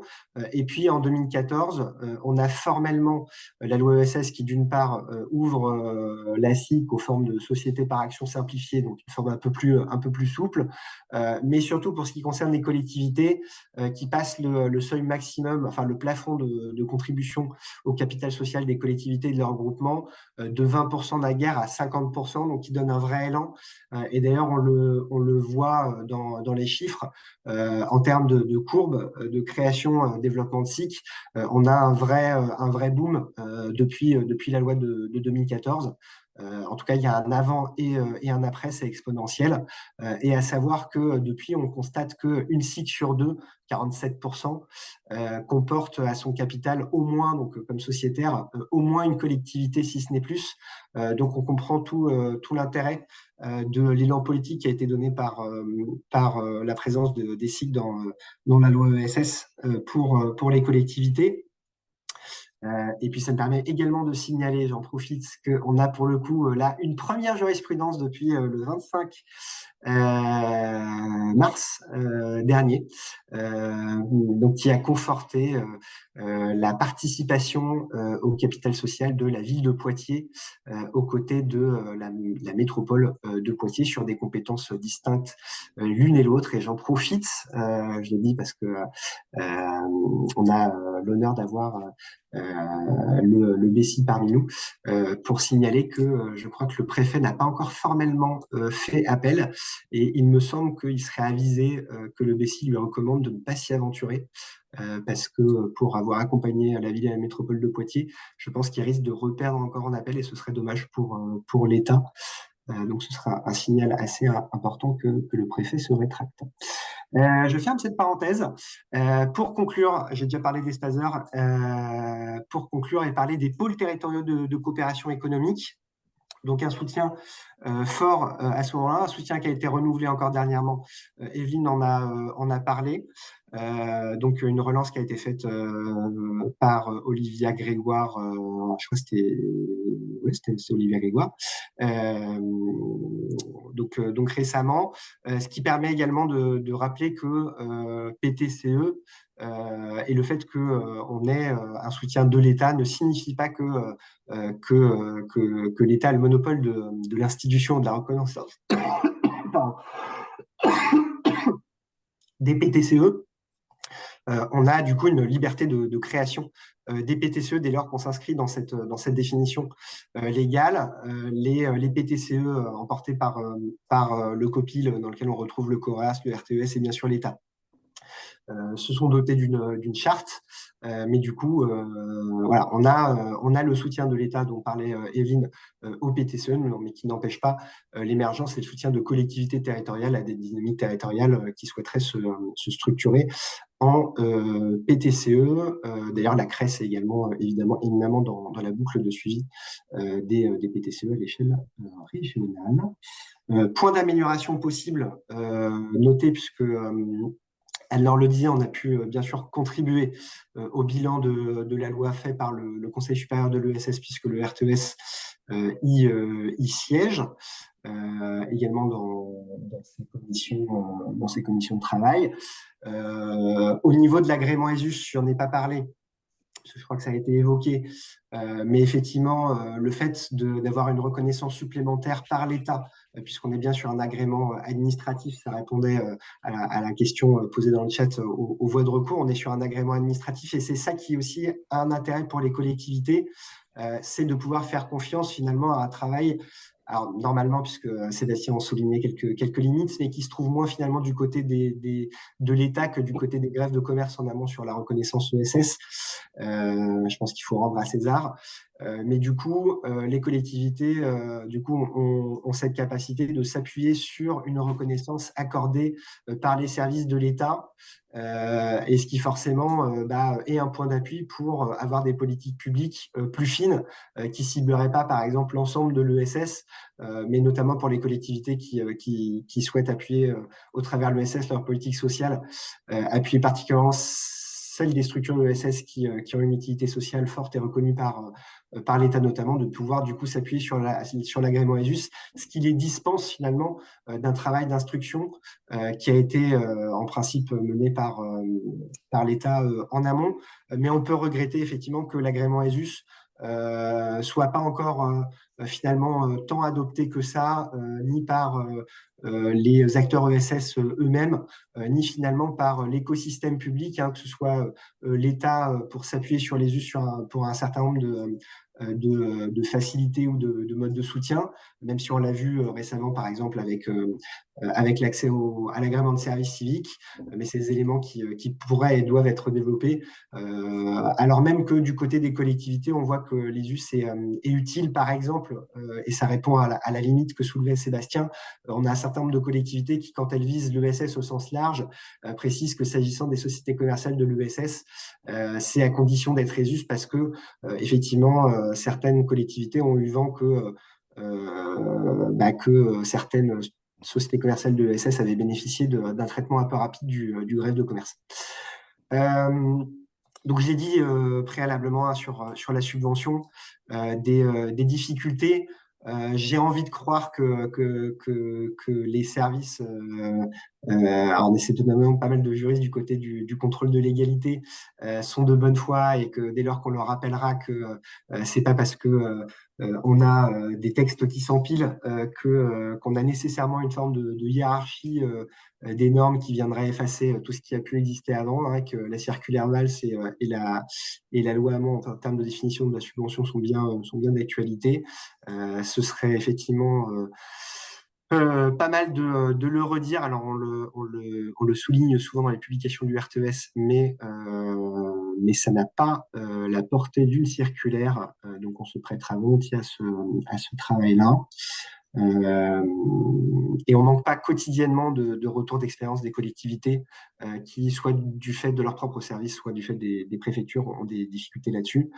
Et puis, enfin, clarifier que la loi NOTRe n'a pas eu vocation à affaiblir la capacité en particulier des EPCI à soutenir les acteurs de l'ESS contribuant à leur politique publique. Et je m'en arrête là. Merci beaucoup Benjamin pour cette présentation et toutes ces précisions. Je vous propose qu'on passe tout de suite la parole pour avoir une illustration de la façon dont un département peut travailler sur la politique de soutien à l'ESS, même si, comme tu l'as évoqué, la loi NOTRe qui a été promulguée après la loi sur l'ESS a contribué à restreindre certains éléments. Mais des départements ont des politiques de soutien intéressantes et je vous propose, Serge Dobel, de vous donner tout de suite la parole.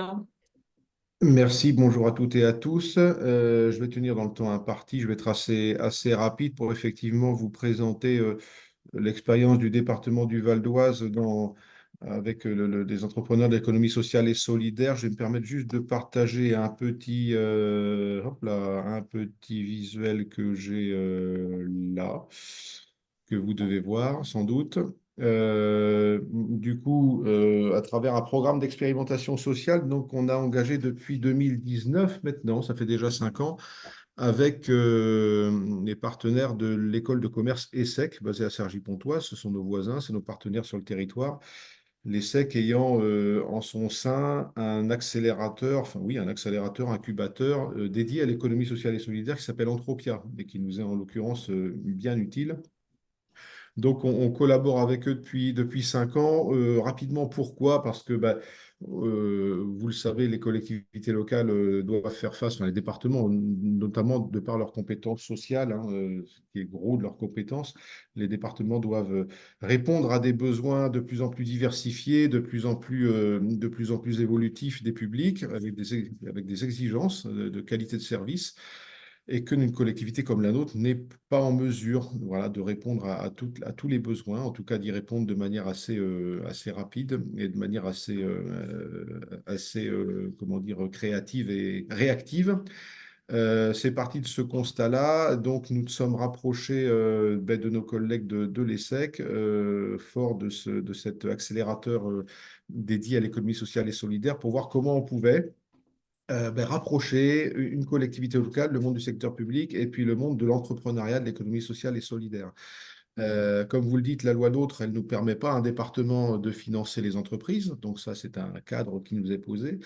Et non pas qu'on ait trouvé un moyen de hacker le système, mais en tout cas un moyen un petit peu d'innover dans la manière dont on travaille avec les entrepreneurs. Je ne sais pas si vous voyez le petit schéma. Alors pour ceux qui aiment les schémas un peu conceptuels, voilà, ça vous parlera. Pour vous montrer un peu comment fonctionne ce dispositif, on a une collectivité locale, donc un conseil départemental qui est, je vais dire, bien placé de par ses missions, hein, pour identifier des besoins sociaux. Voilà, on a des travailleurs sociaux qui sont répartis sur tout le territoire. On a voilà, tout un contact direct avec la population. On est en capacité de repérer, aussi bien dans le domaine de l'autonomie, du handicap, de l'aide sociale à l'enfance, dans le domaine aussi du logement, enfin voilà, tout un tas de dimensions de la vie de nos concitoyens, d'identifier des besoins sociaux assez précis. Et c'est ce qu'on fait, c'est nos directions métiers, hein, qui vont identifier ces besoins sociaux, Nous les faisons remonter, on les exprime auprès d'Entropia ESSEC, qui lui va pouvoir sourcer des entreprises France entière, sourcer des entrepreneurs qui vont être en capacité de répondre à ces besoins sociaux.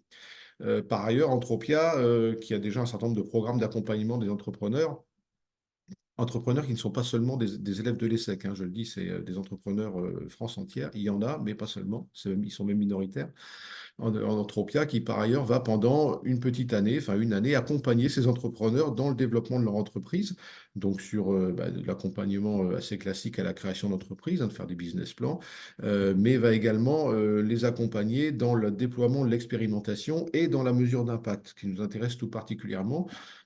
Pour une collectivité comme la nôtre, ce qui est important, c'est de pouvoir dire, on va, avant d'engager des moyens qui sont de l'argent public, d'engager des moyens importants pour déployer tel ou tel nouveau dispositif, c'est d'abord de passer par des phases expérimentales, on expérimente, on regarde si ça fonctionne ou pas, donc on mesure l'impact. Si ça marche, on déploie. Si ça marche pas, eh ben, soit on arrête, par itération, on améliore.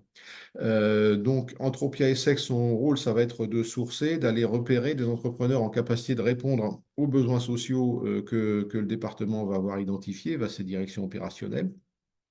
Et puis, bah, les 3, 4 entrepreneurs qu'on va retenir dans chacun des programmes, hein, qui sont en gros calés sur une année scolaire, un peu plus, charge à ces entrepreneurs d'aller assurer la conduite opérationnelle de l'expérimentation sur des terrains d'expérimentation pour lesquels nous, on va être un peu facilitateur, hein. C'est la petite flèche en tireté, là, le département va être un peu un facilitateur pour pouvoir mettre en relation des entrepreneurs avec les usagers finaux, avec des terrains d'expérimentation qui vont être des établissements sociaux et médico-sociaux, hein, qui accueillent des personnes âgées handicapées, qui vont être des collèges, qui vont être des associations. Voilà. Donc ça, c'est un peu le schéma qu'on a inventé. En tout cas, on en est aujourd'hui on a terminé la 3e année de ce programme d'expérimentation sociale. Voilà, j'ai essayé de représenter ça sous le schéma que vous voyez là. À droite, le département avec ses compétences, notamment en termes d'action sociale, en termes d'insertion, en termes d'accompagnement de l'autonomie, mais aussi de développement durable, petite enfance, mobilité. Et puis, de l'autre côté, on va avoir le monde de l'entrepreneuriat et de l'économie sociale et solidaire. On s'est aperçu, hein, mais ça, dès 2017, d'ailleurs, on avait initié comment dire, des événements de rapprochement, de faire connaissance entre nos services et les entrepreneurs. En partant du constat que nos services ignorent complètement, enfin une collectivité comme la nôtre, on ignore assez largement, voire complètement, ce que à nos portes, ou un peu plus loin, mais peu importe, mais sur le territoire en tout cas, il y a des entrepreneurs qui vont développer des solutions, des produits, des services qui vont pleinement répondre à nos besoins, qui vont pleinement répondre à nos compétences. Et puis de l'autre côté, en face, on a des entrepreneurs qui ignorent complètement, comme beaucoup de concitoyens, ce que peut faire un conseil départemental, quelles sont ses compétences et ses missions, et qui ignorent complètement que derrière, il y a un potentiel aussi de développement commercial, pourquoi pas. Voilà, donc vous avez à droite là les compétences un peu socles d'un conseil départemental, c'est aussi le cas d'une autre. Et puis à gauche, vous avez les entrepreneurs avec lesquels on a travaillé depuis 2019. Donc voilà, on a fait une première année avec ceux qui sont en haut, Handibo, Arbitrium et Solinum, pardon. Handibo et Arbitrium intervenant sur plutôt l'accompagnement de l'autonomie, Solinum qui fait qui développe une cartographie en ligne de toutes les ressources destinées aux personnes en situation de forte précarité. La 2e année, Duo for a Job, pardon, j'explore et être, on est plutôt parti sur des questions d'insertion professionnelle et sociale des jeunes et des moins jeunes, notamment des jeunes. J'explore, c'est la découverte des métiers voilà, par de la réalité 3D. Ça s'adresse plutôt à un public collégien, on va dire, collégien, lycéen. Duo for a Job, c'est du mentorat intergénérationnel, hein, donc des seniors en activité professionnelle ou des jeunes retraités qui vont accompagner des jeunes dans leur démarche, dans leur parcours d'insertion pro. Et puis être, donc, qui est l'école de la transition écologique. Voilà, on a installé une école être sur l'agglomération de Roissy, Pays de France, qui va proposer des sessions de remobilisation, de sensibilisation pour former, sensibiliser à tous les métiers de la transition écologique, hein. Ça va du recyclage au maraîchage, à la réparation de vélos, à tout ce que vous voulez, et qui va pouvoir donc s'adresser à des personnes qui sont bénéficiaires du RSA, mais aussi toutes les personnes qui peuvent être en recherche d'insertion professionnelle. Et puis là, en 2023, on a travaillé sur des sujets très différents, un peu touchy. On a travaillé sur tout ce qui concerne la périnatalité, et notamment la mortalité périnatale qui est malheureusement élevée dans le Val d'Oise. Et puis également, on a travaillé sur la prévention de la prostitution chez les mineurs. Voilà, donc en tout cas, on a trouvé là auprès de trois années de programme sur trois thématiques un peu distinctes, auprès de ces 9 entrepreneurs. On a pu expérimenter à chaque fois leurs solutions. Aujourd'hui, on en a 7 ou 8, on va dire 7 et demi, enfin 7 ou 8 qui sont encore implantés sur le Val d'Oise. On va dire qu'on en a, voilà. Et puis, donc, on a quand même une bonne transformation de ces expérimentations. Ça se pérennise, ça a montré du résultat. Voilà, tout ça nous a permis en fait d'améliorer, de venir compléter l'offre de services que le département propose aux habitants, hein. Et puis permis aussi aux entrepreneurs de mettre un pied, j'allais dire, sur de nouveaux marchés qui étaient peut-être jusque-là un peu ignorés, un peu inconnus. Voilà, et donc ce programme d'expérimentation sociale, là, on le relance pour une 4e année. Voilà, on va travailler sur des sujets qui sont plutôt autour du logement. Alors, comment je peux adapter le logement, améliorer aussi le logement en termes de performance énergétique. Et puis, on va orienter ce programme aussi sur des questions d'alimentation durable. Comment je peux favoriser, permettre en tout cas aux populations, notamment les plus fragiles, pas seulement, mais notamment elles, de pouvoir permettre aux populations d'accéder à une alimentation pardon, durable, de qualité et qui s'appuie au maximum sur les circuits courts et des produits locaux. Ça aiderait aussi les exploitants agricoles du département. Voilà, donc orienté aussi sur enfin, comment ce programme, de manière générale, peut répondre aux enjeux de transition, aux transitions écologiques et sociales, hein, qu'on rencontre dans le Val d'Oise, mais partout ailleurs, à la transition démographique et au fort vieillissement qui nous attend, évidemment, tous les impacts du changement climatique, toute la nécessité de préserver nos ressources et de préserver la biodiversité, enfin, voilà, toutes les grandes transitions sociétales, sociales et environnementales que vous connaissez. Ce programme expérimentation sociale, j'ai mis le petit logo, été récompensé par un prix territorial, hein. Chaque année, l'Observatoire territorial récompense des collectivités qui ont pu s'engager dans des programmes, dans des projets innovants. Voilà, donc on a eu ce prix territorial en 2021 pour ce programme qui se poursuit. On a d'ailleurs également fait, enfin, l'objectif, on commençait à initier les choses, mais de pouvoir au-delà du seul conseil départemental, embarquer d'autres collectivités du Val d'Oise, pourquoi pas des agglos, des communes, dans ce type de programme et de coopération avec l'économie sociale et solidaire.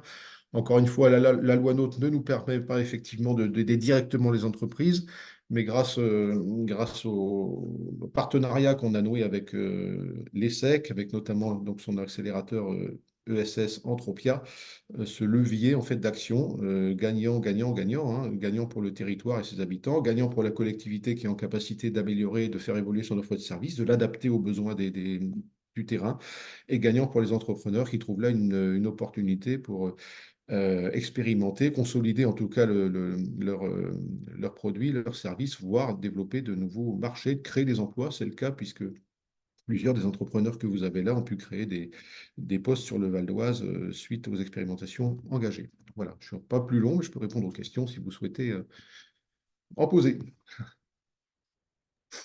Merci beaucoup. Merci beaucoup pour cette présentation. Je trouve qu'il y a une illustration très, très intéressante des relations possibles entre des acteurs de l'ESS, des acteurs de la recherche et une collectivité locale pour répondre à des besoins du territoire et en permettant l'expérimentation de nouvelles solutions et puis un travail dans la durée. Parce que c'est vrai que le fait que voilà, ça, c'est un programme qui a déjà plusieurs années. Félicitations pour votre prix. Et vraiment, enfin, je trouve qu'on ne met pas suffisamment, je trouve, en évidence la capacité de l'économie sociale et solidaire à faire évoluer aussi les modes d'action et les modes d'intervention des collectivités. Et là, dans Oui. votre présentation, on voit bien ce rôle possible de l'économie sociale et solidaire d'expérimenter et d'alimenter les politiques publiques en contribuant aussi à leur renouveau, Oui, peut-être. ben, enfin, il y a eu un petit décloisonnement culturel, j'allais dire, à faire, en tout cas de notre côté, hein, j'allais dire, puisque Hum, travailler avec le privé, il faut déjà faire passer des barrières. faire, et se rendre compte qu'effectivement, des entrepreneurs répondent aux besoins qu'on rencontre tous les jours, hein, accompagner l'autonomie, des personnes âgées, des personnes dépendantes, accompagner la petite enfance, voilà, tous les sujets les sujets qu'on peut rencontrer. Voilà, et puis il y a une capacité créative, une réactivité, une capacité d'innovation que des entrepreneurs que n'a pas une collectivité comme la nôtre. En tout cas, voilà, les moyens sont limités. Il y a aussi le temps de l'administration, le temps politique qui n'est pas le temps de l'entrepreneur. Donc voilà, on a expérimenté ce programme qui, comme j'ai dit, est un peu gagnant sur les 3 points. Hein. Gagnant parce qu'on améliore une offre de service et on crée de nouveaux services et on les expérimente auprès de personnes qui en ont le plus besoin. On apporte un vrai plus à notre collectivité qui par là, est en capacité d'améliorer la qualité de service qu'elle propose aux usagers, et puis pour ces entrepreneurs qui développent et pérennisent parfois leur offre de service dans le département, enfin leurs produits et leurs services. Voilà, donc c'est vraiment quelque chose d'assez pionnier. Voilà, on espère que ça peut essaimer sur le territoire, on n'en doute pas. En tout cas, voilà, c'est quelque chose qui se pérennise dans notre département et un bon moyen, un bon levier de coopération entre une collectivité et le SS. Merci beaucoup. Je ne sais pas s'il y a des questions ou des remarques ou des témoignages complémentaires que les uns et les autres vous souhaitez aborder. Je vous enverrai les 3 petites diapos, enfin les 2 Oui, diapos volontiers. pour les partager, voilà, pour garder mémoire. Oui. Bien sûr, puisque comme on l'indiquait en introduction, il y a toujours un compte-rendu du club qui est fait pour garder la trace des échanges et pour les personnes qui n'ont pas pu y participer. Peut-être sur le dernier tour, il nous reste quelques minutes de proposer à Sébastien, à Evelyne et à Benjamin peut-être 2, 3 mots sur les éléments principaux, enfin sur pour en revenir à la question de la loi sur l'OSS, peut-être ce que la loi a apporté prioritairement pour vous, et puis un point d'amélioration, peut-être à chacun. Evelyne. Ce que la loi a apporté, je pense, c'est cette visibilité et ce modèle d'entreprendre qui est aujourd'hui connu et reconnu, au-delà, j'allais dire, du territoire national. Et donc, ce que disait Sébastien, enfin, cette base, ce socle, je crois qu'il était important, même si l'ESS préexistait. Le point d'amélioration, il y a sans doute encore effectivement des politiques publiques à porter pour avoir ce changement d'échelle que tous les acteurs souhaitent et que les politiques publiques, je pense, doivent accompagner. Donc voilà, nous, on travaille, en tout cas au sein de mon bureau, à pouvoir répondre à ces défis et d'accompagner au mieux et d'avoir ce dialogue avec les différents acteurs de l'ESS. Merci beaucoup. D'un mot, je pense que je vais dans le même sens. D'ailleurs, je crois qu'avec Evelyne et Epo, nous aurons l'occasion bientôt de nous retrouver à Bruxelles, je crois, la semaine prochaine. Effectivement, la France fait un peu. Et en vrai, une des vraies forces, c'est quand même cette capacité. C'est bête, mais pour avoir avec d'autres casquettes, à bosser dans d'autres pays, le fait qu'il n'y ait pas de questions. Vous donnez un numéro SIRET, on sait si c'est de l'ESS ou si ça n'en est pas. C'est une vraie force parce que ça permet de construire des politiques publiques. Il y a des listes, alors elles ne sont pas toujours accessibles, elles sont perfectibles, mais c'est une base. On peut flécher une politique publique vers l'ESS, là où il y a beaucoup de pays où c'est compliqué, il faut passer par des concepts différents, des filières, des territoires, des parties prenantes, donc c'est vraiment une vraie force. Et après, les éléments d'amélioration, je pense qu'on peut encore progresser, mais c'est un travail collectif et on y participe.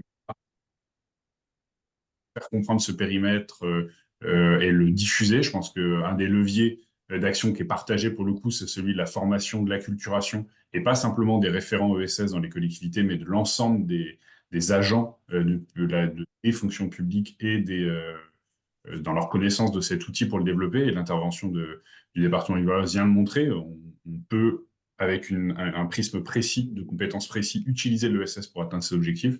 Donc je pense qu'il y a de la formation et de la diffusion. Et puis, il y a aussi évidemment une question de moyens. Et donc, effectivement, c'est une loi de programmation. Je ne sais pas si c'est effectivement des moyens humains aussi, mais c'est comment est-ce qu'on vient sur ce squelette-là rajouter du muscle. Mm. Merci beaucoup, merci beaucoup. Ça coupe encore, en tout cas de mon côté, par moment, mais sur voilà, diffuser l'information, faire comprendre et la question des moyens à renforcer, bien sûr. Benjamin, en un mot, est-ce que... Non, mais je ne répéterai pas ce qui a été dit. Signaler que du côté des collectivités, par exemple, au niveau du RTS, on accompagne les adhérents sur la quantification et l'évaluation de leur politique ESS. Donc, par exemple, d'avoir enfin, une lecture analytique ESS de leur budget. Donc, ça, c'est assez intéressant. C'est un des exemples de ce que peut permettre une loi de reconnaissance comme la loi ESS. Et puis évidemment, se former, acculturer, décloisonner. Je ne le dirai pas plus. Et puis là-dessus, je renvoie aux différentes publications du RTS, notamment pour illustrer toutes les politiques publiques locales qui peuvent s'appuyer sur l'ESS. Merci beaucoup pour vos interventions. Merci aux participants. Peut-être juste un mot sur les prochains temps qui sont les prochains temps nationaux ou régionaux. Alors, il y a d'abord, enfin, il y a le congrès de ESS France. Qui est un événement majeur de cette année, donc le 12 et 13 juin à Paris. Je pense qu'il reste encore quelques places, pas beaucoup, je crois, Sébastien, parce qu'il y a un grand succès, mais n'hésitez pas à Il y vous a une inscrire. semaine, il restait 300 places sur 1000.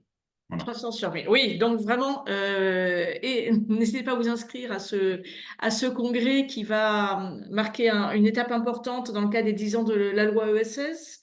Deux prochains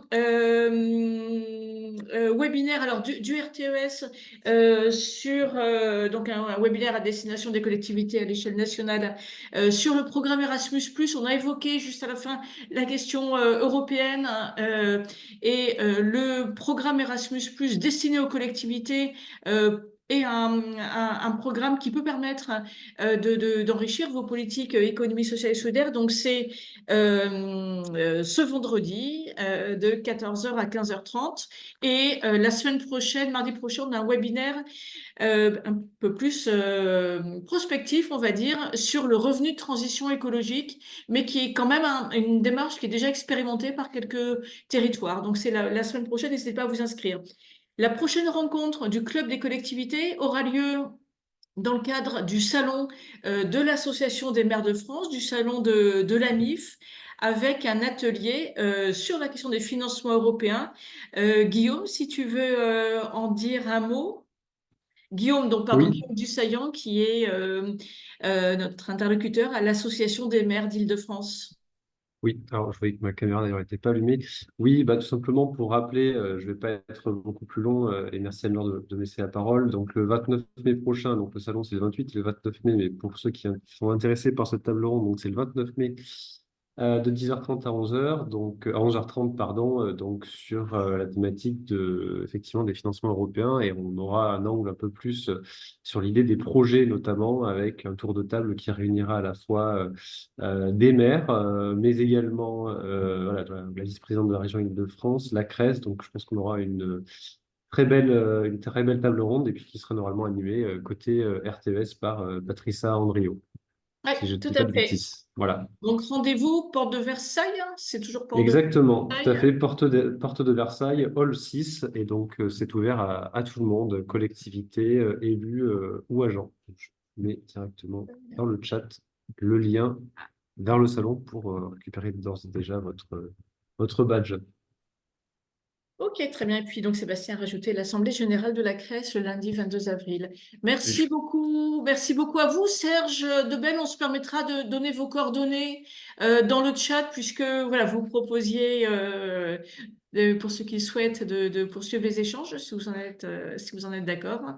Et donc vous recevrez le lien vers le replay et le diaporama, et puis très rapidement une synthèse de cet échange.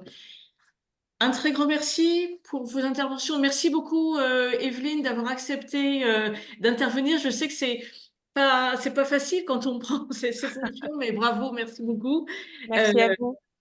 J'ai beaucoup appris en plus avec les interventions des uns et des autres. Donc, enfin, pour moi, c'est très utile et du coup, je me rapprocherai pour discuter plus en amont et pour s'enrichir et aller dans la même direction parce que je pense qu'on partage le même objectif collectivement et c'est juste les modalités et les rôles qui changent, mais on va dans la même direction. Exactement.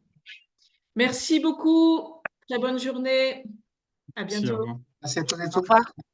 Au revoir.